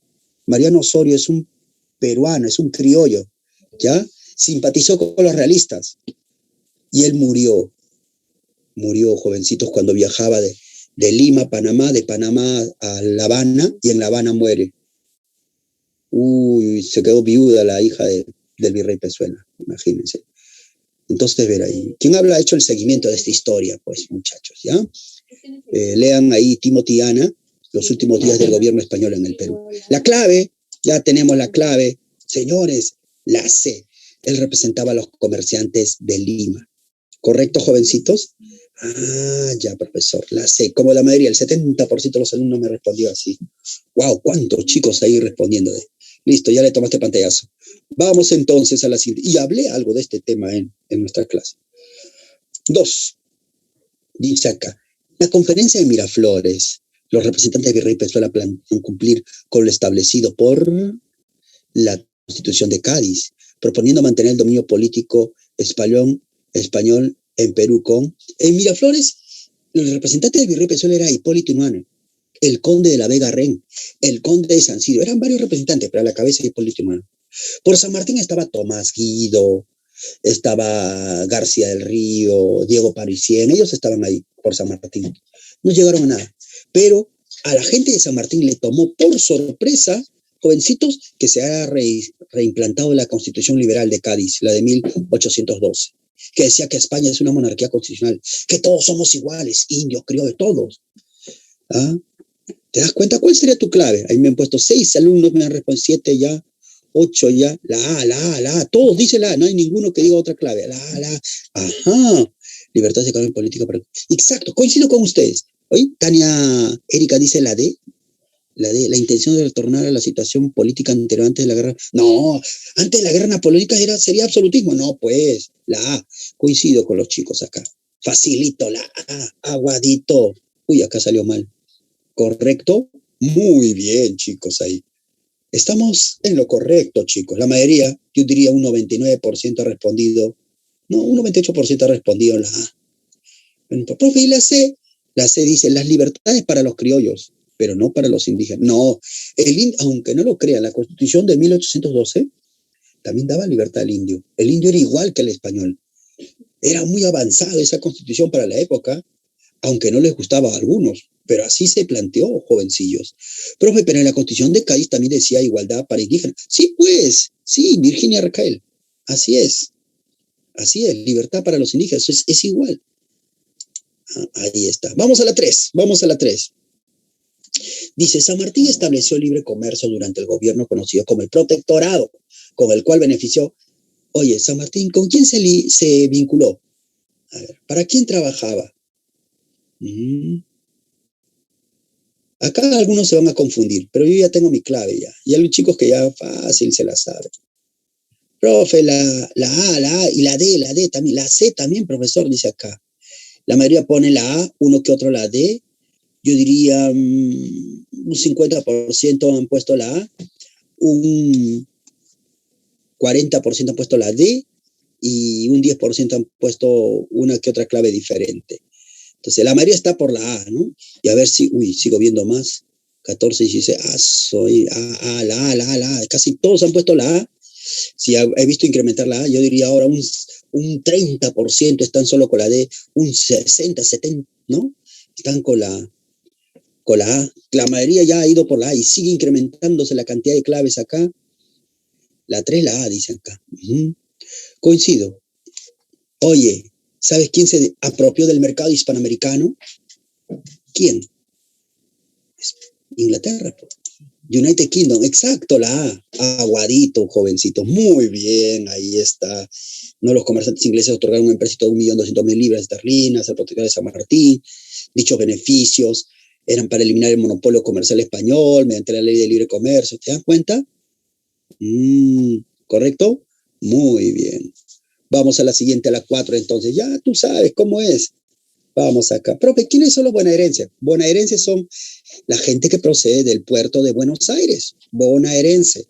Suchapa porteños también se les dice. Buenos Aires. Ya. Yes, profe. Yes. Correcto. ¿Ya? Ten presente. Vamos a la siguiente pregunta, la 4. La Constitución del Perú de 1823 estableció que el gobierno peruano tenía carácter. Eso yo lo dije bien claro. Profe, la C. Todos me dicen, haga ya 5, 6, 7, 8. La C, ya van 10. Eso, la C. Nadie ha dicho otra clave. Yo estoy viendo acá. Facilito, ¿no? Me pasé. Disculpa ahí. Nadie ha dicho otra clave, ¿no? La C, profesor, la C. Ajá. Profe, pero con la reforma económica ya había comercio libre, dice Jovelita por la pregunta 3, ¿no? Sí, pero era un comercio libre controlado por España. ¿Correcto? Estamos hablando ahora solo para los criollos, hija. Esa es la idea de esta implementación. Prácticamente el 99% me dice la C. Y coincido con usted, República Unitaria, no federal. ¿Correcto? Ceviche Caucao. Eso dijo la primera constitución política del Perú republicano. ¿Perú tuvo una constitución antes? Sí. La constitución de España de 1812, la constitución de Cádiz, es una constitución de Perú también, porque rige en España y rige en Perú. Pero lamentablemente fue eliminado cuando retornó Fernando VII. Se volvió a implantar para 1820, pero los problemas internos hicieron que se eliminara en 1822-23. ¿Te das cuenta? ¿Qué problema para España? La clave la C, ceviche. Vamos a la pregunta 5. Pregunta 5. Así, profesor, vamos a la pregunta 5. A un ratito dice, profe, ¿esa de la Constitución era monárquica? Sí, monarquía constitucional. La de España, la de 1812. Esta de acá no, es república. República unitaria. Ya, Nicole. 5. Vamos a la pregunta 5. El caos político en los años del primer Congreso peruano se evidenció ¿con qué? ¿Con qué se evidenció el caos político en el primer Congreso peruano? 8, 9, 10, 11 alumnos están respondiendo. Profe, la 5, para mí la 5 es la D. La mayoría ha puesto la D. Por ahí uno que otro alumno ha puesto la A, otro la C. Solo encontré casi todos. Por ahí uno C y dos, y otro alumno la A nomás. Pero la mayoría, yo diría más del 90% la D, la D, la D, la D, la D, la D, la D, la D. Profesor, mi clave es la D. Yo voy por ahí. A ver, vamos viendo acá el caos político en los años del primer Congreso peruano se venció con, señores, con la presencia de 2 presidentes paralelos en el Perú. Ribagüero en Trujillo, Torre-Tagle en Lima. ¿Sí o no? Bolívar llega acá y dice, yo soy el Congreso me ha nombrado supremo dictador, yo soy el presidente. No, ya habían 3 y Bolívar los declaró traidores a la patria los 2. Ribagüero escapó, Torre-Tagle se fue al castillo de Real Felipe, ahí va a morir, en el Real Felipe, de hambre, de escorbuto, de peste, terrible para él. Ten presente eso. 41 nuevo mensaje, la D, no. Profe, Asnapuquio y Aranjuez, ¿cuándo fue? Asnapuquio en el Perú, Aranjuez es en España. Asnapuquio es la hacienda que está en Los Olivos, por la avenida Las Palmeras, Izaguirre y Naranjal, por ahí está la hacienda Asnapuquio. Y Aranjuez está en España, que no sé, porque nunca he ido a España. ¿Correcto, Nicole? Ahí está, muy bien. La D de Diosito dicen ahí, muy bien. Vamos a las 6. Dice acá. Dice la ley de puertos libres establecida por el gobierno de Santa Cruz. Estamos ahora en primer militarismo y nos están preguntando, me parece, sobre la Confederación Peruana-Boliviana, chicos. La ley de puertos libres establecida por el gobierno de Santa Cruz como parte de la política de comercio exterior de la Confederación tuvo efectos negativos en quién. ¿A quién perjudicaba abrir 4 puertos libres? El puerto de Paita, el puerto de Callao, el puerto de Arica y el puerto de Cobija en Bolivia. 4 puertos, no se cobraba impuestos. Perú y Bolivia juntos iban a ser el núcleo, el emporio comercial de Hispanoamérica. Vengan ingleses, vengan franceses, dejen su mercadería acá, no les cobramos impuestos. Más bien los ecuatorianos, los chilenos, los argentinos, todos vendrían a comprar acá. ¿A quién perjudica esto? ¿Ah? ¿A quién, pues? Ya por ahí 47, 48, 50 alumnos, 51 alumnos. Profe, la B. Exacto, casi todos me han puesto la A. Son más de 60 alumnos y siguen. Por ahí uno que otro ha puesto, jovencitos, otra clave, pero casi, yo diría el 80% ha puesto la clave respectiva que hemos dicho, ¿no? Así es. Dice a los puertos, acá dice Argentina y Chile. Tuvo como efecto negativos en 6A, dice acá, alguno, ¿no? A los puertos de otros países del Pacífico Sur. Claro, especialmente porque está en el Pacífico, pues. Hablamos de puertos, no de países. Me dejo entender, tuvo como efectos negativos que en los puertos de los países del Pacífico Sur. Especialmente Valparaíso es el más perjudicado, jovencito. Valparaíso, me responden ahí la 10. Ah, ya, profesor. Profe, me pregunta, yo digo la B, pero la A no sería prácticamente lo mismo.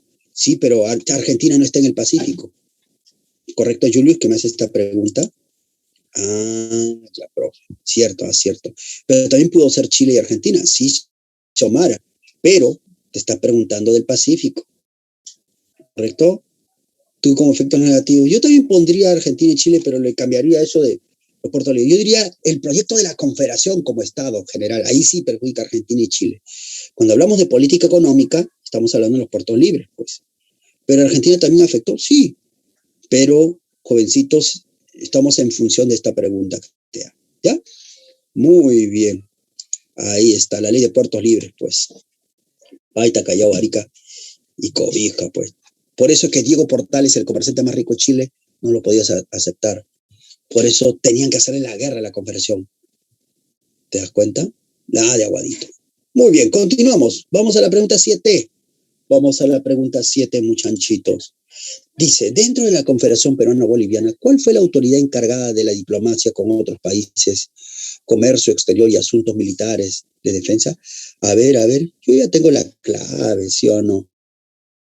9 alumnos respondiendo, van 12, 14, ya van 16, 18, 22, 27.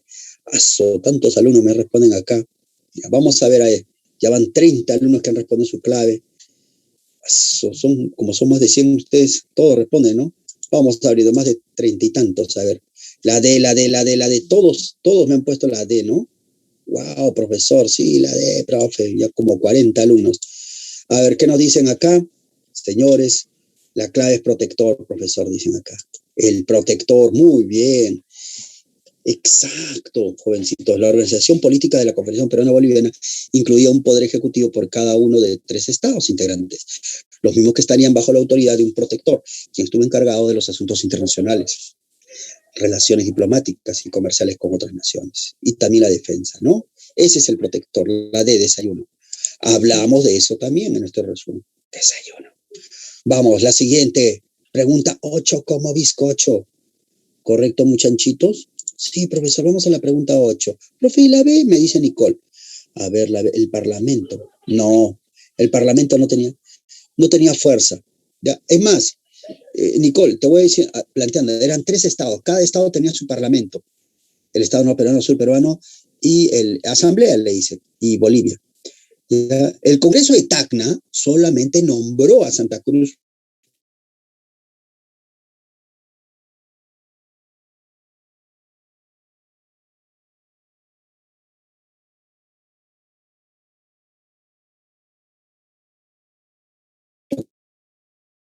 pues por eso defendió la Confederación. ¿Ya? La clave es la D, no hay otra. Muy bien, ya, dice Nicole. Ya. Vamos a la 8 como bizcocho. Un ratito el internet está inestable, me parece. Ya, vamos a la 8. Listo. Ya pasó, creo. Ahora sí, continúo. Dice acá. A ver, lean ustedes ahí conmigo y van respondiendo la clave mientras leo. La primera expedición restauradora organizada por el gobierno chileno y respaldada por los militares conservadores peruanos fue derrotada por Santa Cruz debido a que... Uy. A ver, vamos a responder, a ver, acá. Vamos a ver cuántos responden acá. Vamos a dejar a usted que responde mientras yo voy dando la... Argentina restó apoyo a Chile por no verse afectado por la ley de Portal. No. Arequipa respaldaba la Confederación. Esta la vez sí. El norte del Perú respaldaba políticamente a Santa Cruz. No, el norte era más en contra de la Confederación de Santa Cruz. La C, no, hasta ahora la B encuentro. La D, el ejército chileno se encontraba lejos de su zona de establecimiento. No, a Chile le convenía el sur, el norte no. Mira, de todo, la derrota, dice acá, fue los conservadores peruanos, fue derrotada por Santa Cruz. ¿Debido a qué? Pues está, a ver, ¿qué me han puesto? Yo hay 14 alumnos que me han respondido. Profe, para mí es la B, dice acá. La B, dice Noel. La mayoría dice la B. Por ahí también hay la D Kenia. Por ahí también en Maggi dice la C, ¿no? Pero la mayoría dice la B. Profe, la B dice. Otro dice, Steven dice la D, pero la mayoría es la B. Yo coincido con los chicos que plantean la B de bebé, ¿correcto? Sí, profesor, exacto. Arequipa respaldaba la Confederación. Arequipa Revolución, chicos. Ahí estamos. Así, profe, exacto. Lo que pasa es que la élite comercial del Estado subperuano, que estaba en Arequipa, apoyó siempre, jovencitos, sus vínculos con el Alto Perú. ¿Ya? Arequipa podía separarse del Perú, ¿o no?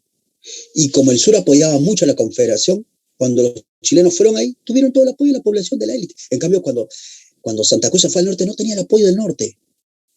¿Te das cuenta? Lima no estaba, Lima era más conservador, más con los del norte, con los azucareros.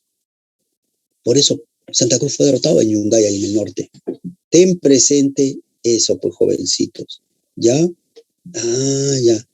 El norte se oponía, así es, Tania. Muy bien. El país. ¿Qué país, Arequipa? Sí, la hermana República Arequipa respaldaba a la Confederación, pues. Así es, ¿no? Tenía su moneda, el characato y todo eso. Muy bien. Vamos a ir, 9. Vamos a la 9. Pregunta 9, muchachitos. Dice, la mayor parte de la indemnización que el Estado, estoy leyendo, que el Estado debía entregar a los hacendados para la manumisión de esclavos, se pagó mediante la emisión de bonos Esto generó la manumisión. Mira, todo pago, deuda interna, deuda externa, se hace con bonos.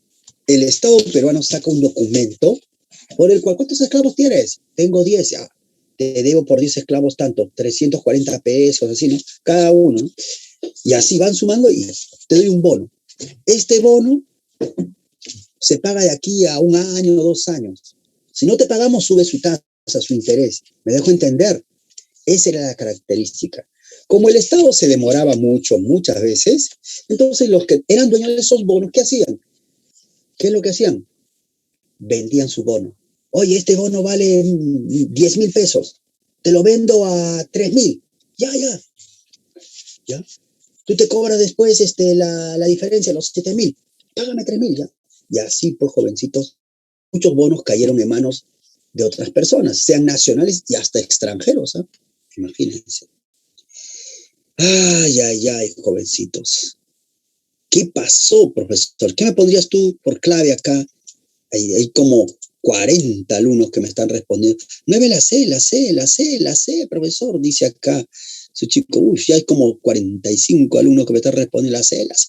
Por ahí uno la A, no, pero casi todo, yo diría el 95% la C, la C, la C, la C.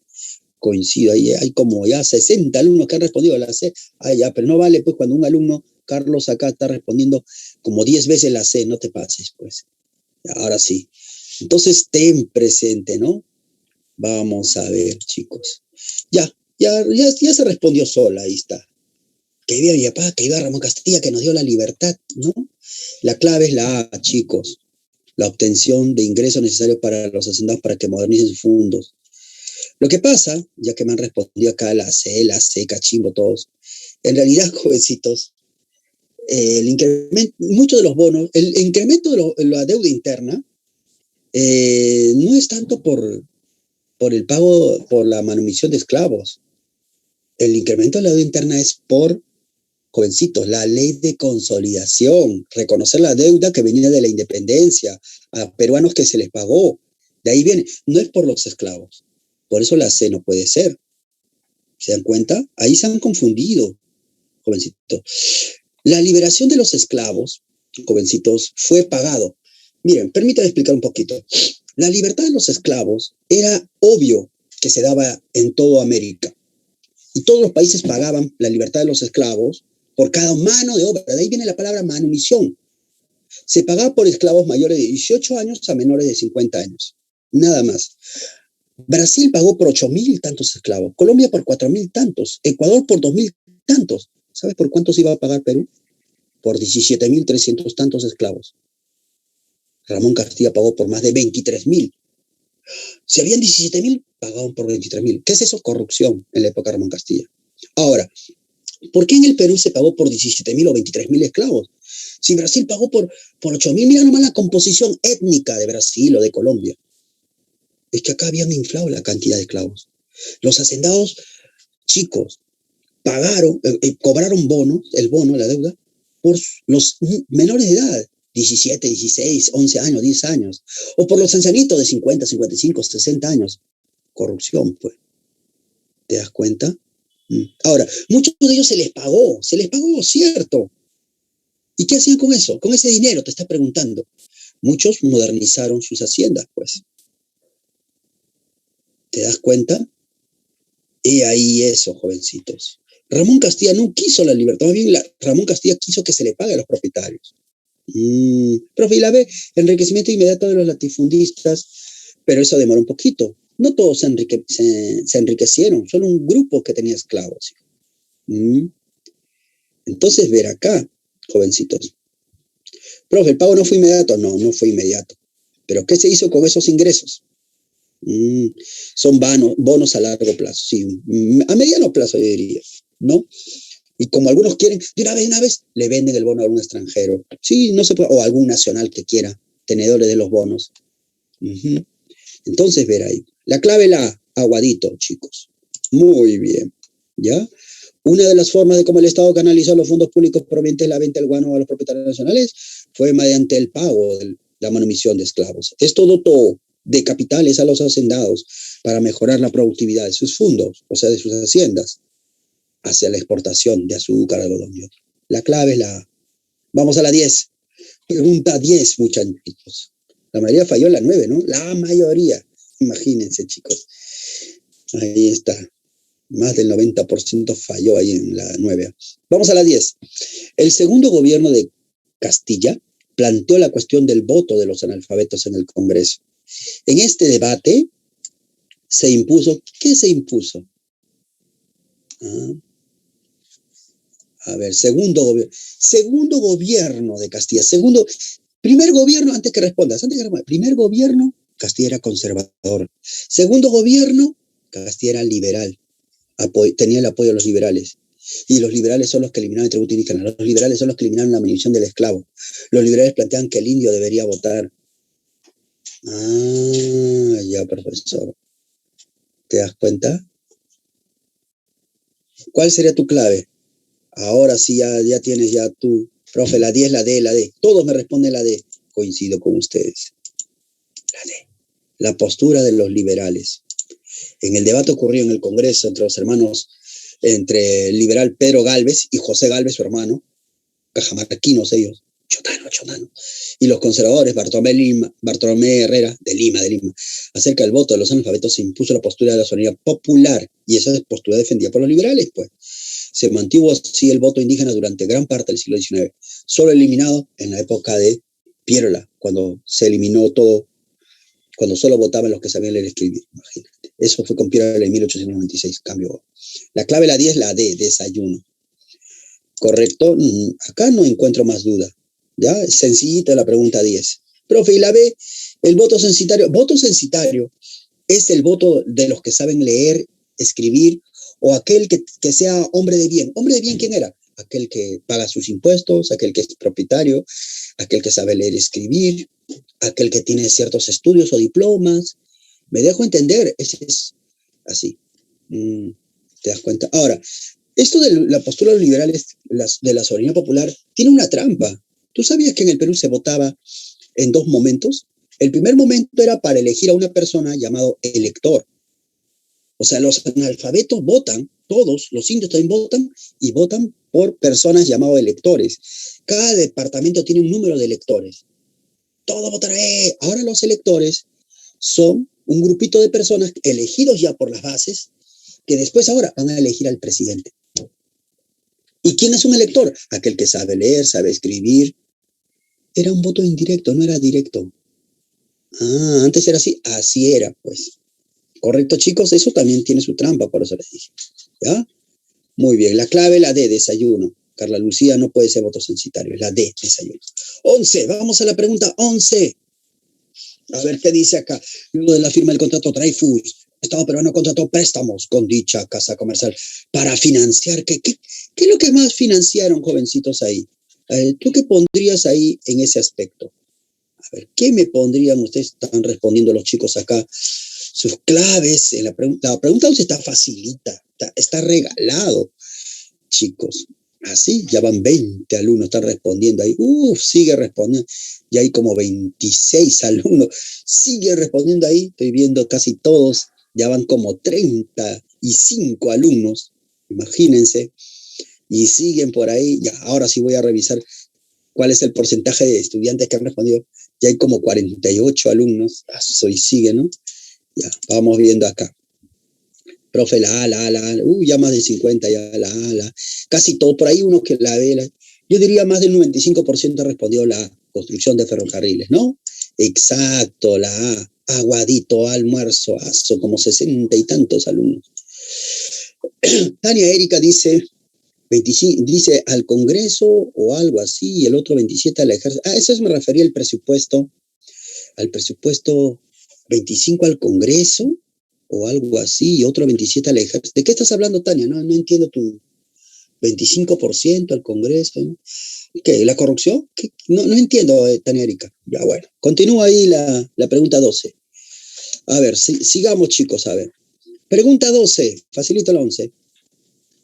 Dice, en las primeras décadas del siglo XX, los hacendados azucareros usaron la fuerza de trabajo indígena bajo una forma. Ya estamos en República Aristocrática, chicos. Estamos en República Aristocrática. Ahí. En las primeras décadas del siglo XX, los hacendados azucareros, ¿no? Eh, eh, Azucareros usaron la fuerza de trabajo indígena bajo una forma de explotación, mientras que los hacendados de la sierra emplearon a los indígenas bajo un régimen de explotación de carácter.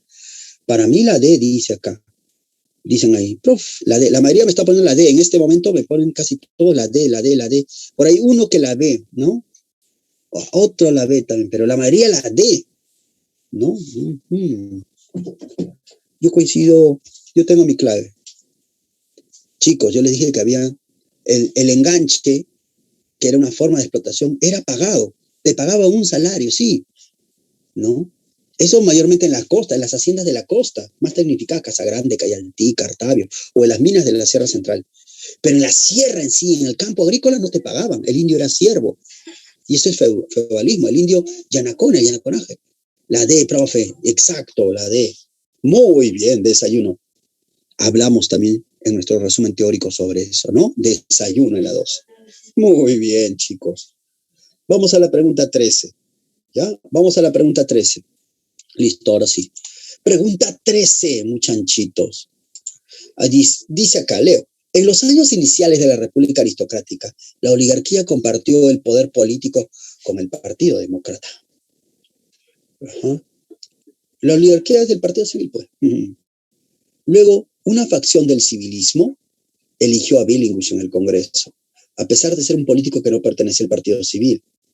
Esto significó que la oligarquía es de la famosa campaña electoral de Guillermo Billinghus contra Antero Aspíllaga. La famosa elección del pan grande y el pan chico. Hay una fotografía del pan grande y el pan chico, jovencito. Imagínense en su época, ¿no? Ahí está Billinghus, el salitrero peruano, tarapaqueño él, que le ganó al Partido Civil. El Partido Civil se había dividido pues, entre los seguidores del viejo partido, seguidores de José Pardo, y los nuevos civilistas, seguidores de Leguía.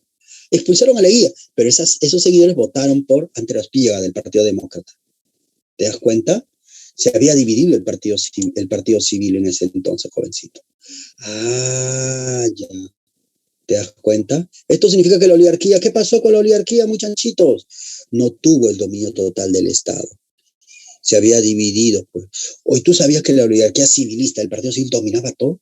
La Universidad de San Marcos, ponían sus universitarios, el Poder Judicial, el Tribunal Electoral, el Congreso, todo, el Partido Civil. Era así.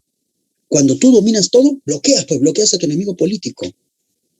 ¿Por qué Alan García no fue preso? Porque los apristas dominaron en los 80, los 90, y hasta el 2000, tanto, todas las instituciones del Estado.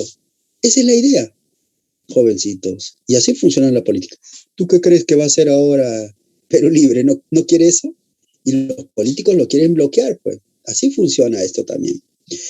Julio Jesús dice, profe, el partido de Leguía, ¿cómo se llamaba? De esta época era el Partido Civil, hijo. Si tú me hablas del oncenio, se llama Partido Democrático Reformista. Ese es en el oncenio. Pero acá era todavía el Partido Civil. Ya Julio Jesús, Julio, ¿no? Como el dibujito, ahí está. Entonces, ver acá. Ya, 13, la D, desayuno. Vamos a la pregunta 14. Pregunta 14, ya, respondan ahí. Ustedes mismos son, chicos. Ustedes mismos son, muchachitos. Respondan ahí. Ya, profe, voy a responder. Dice acá, ¿no? Durante el gobierno de Nicolás de Piérola se estableció el impuesto a la sal. El dinero recaudado se utilizó en...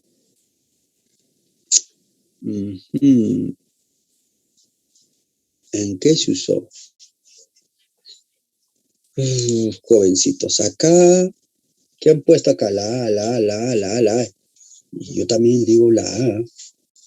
La reconstrucción de Hacienda en la costa, los gastos del presupuesto, el gasto del presupuesto público, el enriquecimiento ilícito de la oligarquía.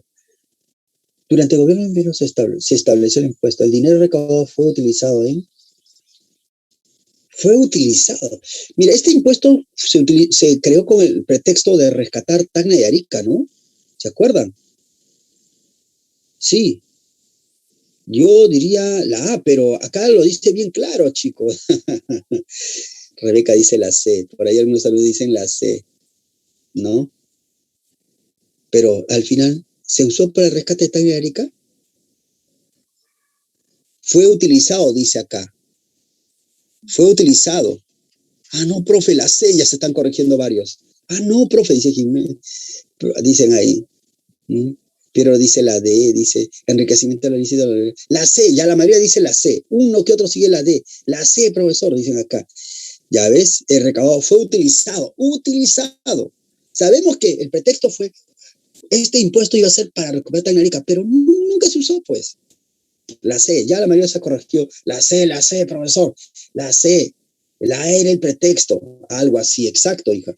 Ah, no fue el tributo indígena para rescate de Tacna y Arica, dice Jan. No, el tributo indígena no. La clave es la C. Coincido con ustedes. Bastante datero, profe, dice Manuel Mendoza. Claro, ahí. Leamos acá que nos dice la resolución. Dice, el impuesto de la sal creado por Pierola hizo posible la recaudación fiscal en la que se basaron los presupuestos públicos del Perú de los primeros años de la República Aristocrática, en los que se privilegiaban los gastos burocráticos del Estado, ¿no? Un poco capciosa, dice por ahí Tania Erika. Bueno, hay que leer bien, pues la pregunta también. Acuérdate que en San Marcos hacen preguntas tipo de contextualización, y hay que leer bien, ¿ya? Profe, ¿y la D, el enriquecimiento ilícito de la oligarquía? No, pues, esta pregunta, dinero recaudado. Es obvio, yo no estoy negando que no había robo, que no había corrupción, pues sí lo había, sí había enriquecimiento ilícito, pero por ahí no va la pregunta, hijo, ¿ya? Ten presente, así es. Vamos a la pregunta 15, la clave, la 15, pregunta 15, dice acá, 15, el Código de Minería establecido en el año 1901 incentivó el ingreso de capitales norteamericanos a la región de Pasco, desplazando de este sector económico la inversión que, ¿a quién? ¿Quiénes dominaban ahí en ese? Esta es una pregunta de repente que algunos chicos no van a poder responder. Voy a mirar el chat, hasta ahora hay 20 alumnos que han respondido. Y sigue creciendo, ¿no? Profe, la María pone ahí la B, ponen ahí. Y sigue creciendo, ¿no? La B, pone la mayoría, Inglaterra. O sea, a ver, el Código de Minería establecido en 1901 incentivó el ingreso de capitales norteamericanos a la región de Cerro de Pasco, desplazando este sector económico a la inversión. Ya, por lo menos ya me han respondido como 47 o 48, tantos alumnos, y la mayoría pone la B, uno que otro la A. La mayoría de la B, la A, entre la B y la A, casi todos. Bueno, son tantos que no puedo revisar todos. Por ahí uno la C, Piero pone la C, los gamonales. Piero, déjame decirte que estás en lo correcto, en los gamonales. Así es, el único. No, la oligarquía. A ver. Un ratito, la A. Ja, dice, se ríe de mí, Sebastián. ¿Cómo, profe? ¿Eran los gamonales? A ver. Ya me estoy confundiendo acá. Chicos, a ver, déjame explicar. En la Sierra Central del Perú, habían hacendados. ¿Quiénes eran? Los Belauchaga, empresarios mineros. Estaban los Fernandini, empresarios mineros. Peruanos nacionales, ¿correcto? Estos señores con el tiempo fueron desplazados por la Cerro de Pasco Mining Company. Eran de la Sierra. Claro, como son de la Sierra yo les llamo gamonales, ¿no? Imagínate. Acá el autor de la clave ha tratado de darles la oligarquía, profesor. Bueno, un pequeño grupito, ¿no? Sí, puede ser, puede ser. Desplazaron entonces a las familias oligárquicas de la Sierra, como ya les dije. ¿Ya? Sí, yo voy a dar la clave por la A. Yo me he confundido, no los gamonales. Mirando acá, me he estado concentrado tanto en Inglaterra, que miré solo gamonales. Tiene razón, ¿no? Vamos al bar, profesor, dice. Sí, tiene razón, ¿no? ¿Qué es un gamonal? El gamonal es el hacendado serrano que habla quechua, pero que tiene indios siervos, es decir, yanaconas. El hacendado que tenga ello se le va a llamar gamonal. Gamonal tiene en sus tierras indios y no les paga nada. Trabajan gratis. Más bien el indio está agradecido porque le da un pedazo de tierra para vivir y mantenerse. En cambio, el hacendado de la costa, bueno, tú le llamas hacendado, pues, ¿ya? O terrateniente. O también oligarca, como guste llamar, ¿ya? Pero en este caso, si estás hablando de minería, tú pagas, pues, un salario en la minería. Yo les dije que las minas de la Sierra Central pagan salario. Por lo tanto, está bien, la A, oligarcas, pero fueron desplazados por los Cerro de Pasco Mining Company de los Estados Unidos. Los ingleses no tenían control económico ahí, ¿ya? Antes sacaba plata Cerro de Pasco, pero después lo convirtieron en mina de cobre, pues. Era la época de la demanda del cobre también, ¿ya? Entonces, ver acá, profe, ¿los ingleses no estaban en Pasco? No, no, para nada, ¿ya? Los primeros inversionistas eran oligarcas entonces. Eran algunos hacendados o terratenientes, yo no le llamaría así, y empezaban a abrir minas, Morococha, en fin, pero ahí desplazaron a los peruanos, ¿ya? A la oligarquía peruana, ya les hablé, los Fernandini y los Belechaga, mineros también, aguadito. Vamos a la pregunta 15, ahí sí, la 15 la A, aguadito, los que acertaron, mi saludo, muchachos. Vamos a la pregunta 16, nos faltan 7 minutos. Dice acá, la rebelión de Rumimaki estalló en la sierra. A ver, vamos viendo acá. Un ratito, chicos. Ya, estoy cerrando el chat. La rebelión de Rumimaki, Rumi, piedra, Maki, mano de piedra. Su nombre era Teodomiro Gutiérrez, por si acaso, este señor. La rebelión de Teodomiro Gutiérrez estalló en la Sierra Sur debido al incremento de la explotación y a la expropiación de la tierra a los campesinos por parte de los gamonales. Estas acciones del gamonal generaron un incremento de la producción de lana para la exportación. La oportunidad para poder movilizar esta materia prima hacia el mercado internacional llegó gracias a Rumimaki. Se rebeló porque los hacendados explotaban mucho a los campesinos de Puno. Los campesinos tenían, jovencitos, mucha ganadería de llama, alpaca, guanaco y también vicuña. Los trasquilaban y esa demanda de lana o fibra, jovencitos, en el mercado extranjero se había incrementado. Así, profe, y no les pagaban, más bien les expropiaban a los indios, por eso Rumimaki se rebeló también. Ahora, pero no te preguntan sobre Rumimaki, te preguntan esta oportunidad para movilizar la materia prima de esa lana hacia el mercado extranjero llegó gracias a qué, por qué había más demanda, por qué, qué había pasado. Profe, para mí, la B, la mayoría pone la B, la expansión del ferrocarril del sur hacia el Puno, profe, exacto. Yo también coincido con ustedes ahí. La mayoría pone eso, uno que otras claves. La B, profesor. Exacto, muy bien, la B de baby. Leamos acá la clave. Dice, durante el primer gobierno de José Pardo se realizó la expansión del ferrocarril Arequipa a Puno. Las vías ferroviarias llegaron hasta Chuquito y Azángaro, en Puno, beneficiando la exportación lanera de los gamonales y aumentando la explotación indígena en la Sierra Sur. Trabaja más, ¿sí o no? O te expropio. Todo ello, pues. ¿Te das cuenta? Profe, ¿el oligarca era hacendado de la costa? Normalmente. La palabra oligarquía es muy... puede cambiar, José Manuel. Oligarquía financiera, oligarquía industrial, oligarquía agroexportadora. ¿Me dejo entender? Depende, José Manuel. No lo parametres solamente como hacendado, la palabra oligarca, José Manuel. ¿Ya? ¿Mollendo es un puerto? Sí, está en Arequipa. Mollendo ahí al sur, ¿ya? Así, Carabelí también, los camanejos, ¿no? Carabelí, Camaná, ¿no? Camaná, en fin. Muy bien, vamos a la siguiente, 17, vamos a la 17. Leamos acá. Los grandes beneficiados con la ley de construcción vial, ya estamos en el oncenio. A veces sí las saben, ¿no? No lo he explicado, pero ustedes la saben. Los grandes beneficiados con la ley de construcción vial, debido a que pudieron vincularse a los mercados de la costa, fueron es la construcción de carreteras en el Perú. Ten presente ello, ¿no? Ah, ¿verdad, profesor? ¿Quiénes se beneficiaron? La mayoría me dice acá, profe, para mí la C, la D, la C dice. Claro, la C, la mayoría pone la C. Oye, ¿dónde era más difícil construir carreteras? Es obvio, ¿no? Tú lo sabes. Profe, la C. Así es. Hacendados de la sierra, ¿no? Muchos de ellos también gamonales, por si acaso. ¿Eh? Muchos de ellos. Así es. En el Perú se construía carreteras en la época de Leguía 6 o 7 días al año. Los mayores de 18 años hasta los 50 tenían que construir 6 días al año, trabajar gratis para la construcción de carreteras. ¿A quién se le dio autoridad? Al hacendado.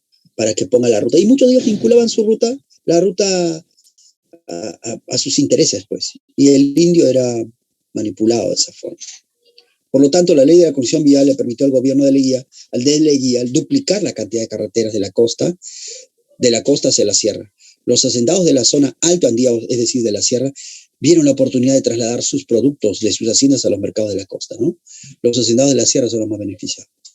Entonces, tener en cuenta yo también. ¿Correcto, chicos? Muy bien, en la 17 sencilla también esa clave, ¿no? Profe, ¿es la mitad replicana? Sí, hijo, es la mitad replicana, Ángel. Yuli, profe, ¿en qué se diferencian hacendados de gamonales? Son lo mismo, simplemente que en la sierra le llamamos gamonales. El gamonales son hacendados, sino que el hacendado de la costa paga salario, relaciones asalariado o enganche, mientras que el gamonal no paga nada. Hacendado es una palabra más general. Gamonal es una palabra peruana, más en el sur. Ayacucho, Huancavelica, Puno, Apurima, por ahí suena mucho gamonal. En otros países no vas a escuchar esa palabra. ¿Ya, Julius? Es más peruana acá, del sur. En Cajamarca, en Trujillo no vas a escuchar la palabra gamonal. Gamonal es más de la Sierra Central para el sur. ¿Ya? ¿Se dice que se toma parte de los caminos de los incas? No lo sé. De repente, pero no lo sé, Carlos, con respecto a la construcción vial. Tomar parte de los caminos de los incas, puede ser, ¿cómo no? No lo sé en ese aspecto, hijo. Álvaro me pregunta, profe, ¿hacendado de la costa paga salario? ¿Hacendado de la sierra? No. Aunque ese salario es entre comillas, Álvaro, te paga una vez y después hiciste un contrato de 3 meses, ¿y acaso en 3 meses te va a pagar cada mes? No, te pagó una vez por adelantado y después ya no. Punto, Álvaro. Por eso es precapitalista, con esos tipos de relaciones. Vamos a la 18. Vamos a la 18 como bizcocho. Dice acá, una medida gubernamental del oncenio para el poder político en esta época, muchachos. A ver, seguimos acá. Una medida gubernamental. A ver, no lo veo bien. Una medida gubernamental del oncenio para restar poder político a los gamonales fue... Tú sabes que Leguía trató de darle duro a los que se lo oponían, especialmente a los del Partido Civil. Sus integrantes mayormente eran los terratenientes, costeños y también algunos gamonales de la sierra. ¿Ya? ¿Y sabes lo que hizo Leguía? Cerró el Parlamento, cerró el Congreso. ¿Y sabes lo que hizo? Creó 3 parlamentos, 3 congresos, al norte, centro y sur. Antes era uno solo, jovencitos. Imagínense. Así, profesor, así es. Y se llamaban juntas departamentales, todos juntos, ¿no? Pero eso lo anuló. Imagínate. Profe, la B, dicen. Sí, la mayoría ha puesto la B, unos que otros la A, ¿no? Así es, la B, ¿no? Anulación de la Junta Departamental. Y eso debilitó el Partido Civil y a los hacendados, pues. Tienes que hacerle caso al Estado. Las juntas departamentales existieron desde el inicio de la República. Estuvieron dominadas por hacendados de la sierra. Para extender su poder político hacia las provincias, Leguía, el Estado, eliminó las juntas, restando poder político a los hacendados, porque se sometan al Estado.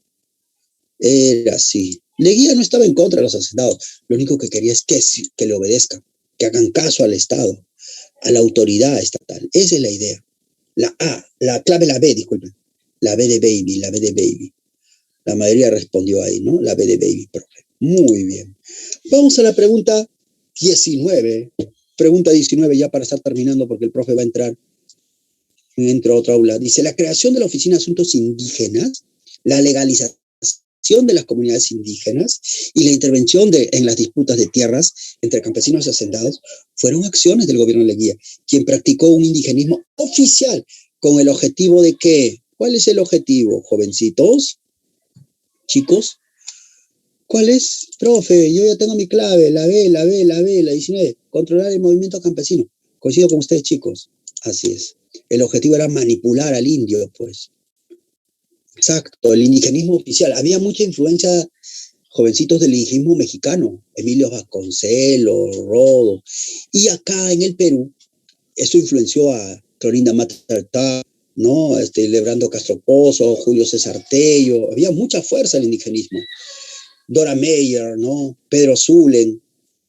Ya se viene la película de Dora Meyer y Pedro Zulen, ¿eh? Dora Meyer era una mujer de 50 y tantos años y Pedro Zulen era un joven sanmarquino de 27 y tanto. Él era chinito peruano, cholo peruano, y ella era una descendiente de alemanes. Uy, uy, uy, vivo. Tienen que mirar la película cuando salga, ya se van a dar cuenta de ello, ¿no? Magali haría con sus urracos una investigación ahí. Qué pena, pero los dos lucharon por los indígenas, ¿no? Pero un indigenismo paternalista, pues jovencitos. Ten presente eso, ¿no? Profe, ese no es de la biblioteca Pelo Zule. Vamos a ver ahí. La clave, controlar el movimiento campesino. Pues por eso Leguía manipulaba, jovencitos, ¿no? La inauguración de la Plaza Manco Cápac. Leguía hacía discursos en quechua incluso, y no sabía quechua. Y le decían taita, huiracocha, le decían a Leguía. Era querido por los indios, por la población indígena de nuestro país, ¿no? Entonces, profe, amor prohibido, mural, exacto, la Lima de la época, uy, cuando murió Pedro Zulen, Dora Meyer se presentó en su familia y dijo, yo soy Dora Meyer de Zulen, imagínense. Oye, pero ya esos son temas, mejor cuando llegue la película, todavía no está en estreno, ya verán ellos también.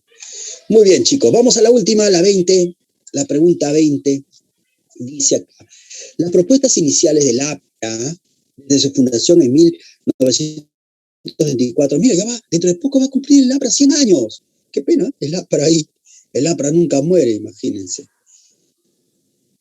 Miren, imagínense, el APRA mismo se arruinó, ¿no?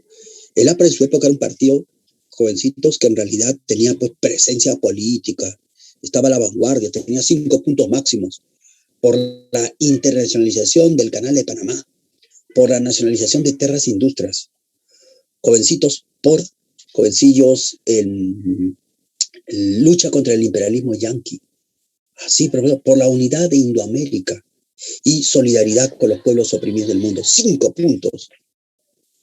¿Y el APRA de hoy qué hace? ¿Dónde está la nacionalización de tierras e industrias? ¿Dónde está la internacionalización de Canal Panamá? Solidaridad con los pueblos oprimidos del mundo. Nada, el APRA se ha vuelto un partido de derecha. ¿Qué pasó? Ahí, justamente, y está en crisis. No está Aya, no está Alan, y se acabó, porque Alan no enseñó a pescar, él pescaba por los apristas. Y mira lo que pasó, dejó huérfano, no generó continuadores, pues. Ahí está. Profe, para mí la A dice ahí, ¿no? La 20, avión. Yo, ahí pone Jan, ¿no? Pero los demás ponen a Andrea, los demás ponen DS, ¿no? Virginia dice la B, reforma agraria, ¿no? Si vemos acá en las claves, jovencitos, la A dicen, ¿no? Coincido. Yo dije algo. Víctor Rolay de la Torre tuvo una polémica con Mariátegui sobre el imperialismo. Para Aya de la Torre, el imperialismo era la primera etapa o fase del capitalismo en América Latina. Para Mariátegui, no, el imperialismo es igual en todas partes del mundo. Forma parte del desarrollo del sistema capitalista. Mariátegui decía que el imperialismo trae opresión. Difícil, ¿no? En cambio, para Aya de la Torre, no, negociemos con el imperialismo, se puede, ¿no? Un Estado nacional, ¿no? Una burguesía nacional va a hacer eso. Pero Mariátegui le decía, pero cuando llegue una burguesía nacional a formarse en el Perú, esa burguesía no quiere negociar, se va a rendir a los imperialistas. Ahí la Torre hablaba bonito, pero ¿tú qué piensas? Ten presente esa. La clave la A, aguadito. La A, permitir las inversiones imperialistas con condiciones favorables para el Estado, ¿no? Profe, Álvaro me pregunta, profe, ¿el estanco de la sal es igual al impuesto de la sal de Piérola? El estanco es la ley. La palabra estanco significa monopolio. El Estado es el único monopolista que vende la sal, ¿correcto? Ah, ya, profe. El único. Y por lo tanto, si es el único que vende, ¿qué impuesto se va a poner el Estado? Lo vende, pues. ¿Me dejo entender, Álvaro? Ah, y se da en la época de Piérola. ¿Ya? La pregunta 11, profesor, la pregunta 11, porfa, ya. Yo ya tengo que irme, hijos. Ahí está, la 11, ya. Uy, disculpen. Ya, listo. Ya, la 12, profe, la 12. Ya, la 12, listo, ya está. Muy bien. Ya, chicos, nos vemos. Cuídense bastante. Cuídense. Tranquilidad ese día del examen de admisión. Yo sé que ustedes pueden, ¿correcto? Cuídense bastante, jovencitos, ¿ya? Fuerza, yo sé que lo van a lograr y todavía queda esta semana y la otra también para aquellos chicos que van a postular para ese día, ¿ya? Cuídense bastante, espero que logren sus objetivos. tranquilícense y sé que no es fácil, es difícil, pero no es imposible lograr el objetivo de ingresar a la Universidad de San Marcos. Cuídense, nos vemos. Hasta luego, jovencitos. Chao. Ahí está. Hasta luego. ¿Permiso?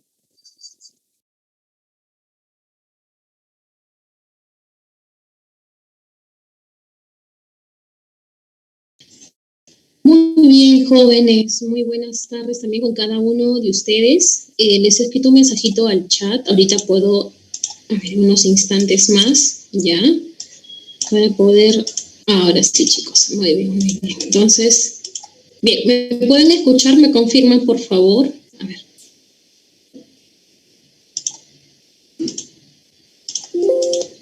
Ya. Muy bien, jóvenes, nuevamente muy buenas tardes. Agradecer a cada uno de ustedes por su participación. Estamos finalizando de esta manera el primer seminario. Como les dejo en el chat, nos mantenemos en el aula, ya que vamos a tener en esta misma aula también ya el siguiente seminario. Ya en breve comenzamos, pero tomamos un descanso hasta las 5:10 aproximadamente, ya para poder dar inicio al segundo seminario. ¿Está bien? Como siempre, si hay alguna pregunta, me lo hacen saber al chat y por el momento descansamos, pero sí nos mantenemos en la aulita para continuar con nuestro siguiente seminario de RM, ¿ya? Continuemos entonces en el aula, descansemos unos minutos y ya nos vamos incorporando 5:10 aproximadamente para dar inicio, ¿ya? De repente 2 minutos más, todo depende también de cómo vamos a iniciar, ¿ya? Gracias, jóvenes, nuevamente por la participación y nos mantenemos en el aula, ¿sí? Para poder dar inicio. Gracias, jóvenes.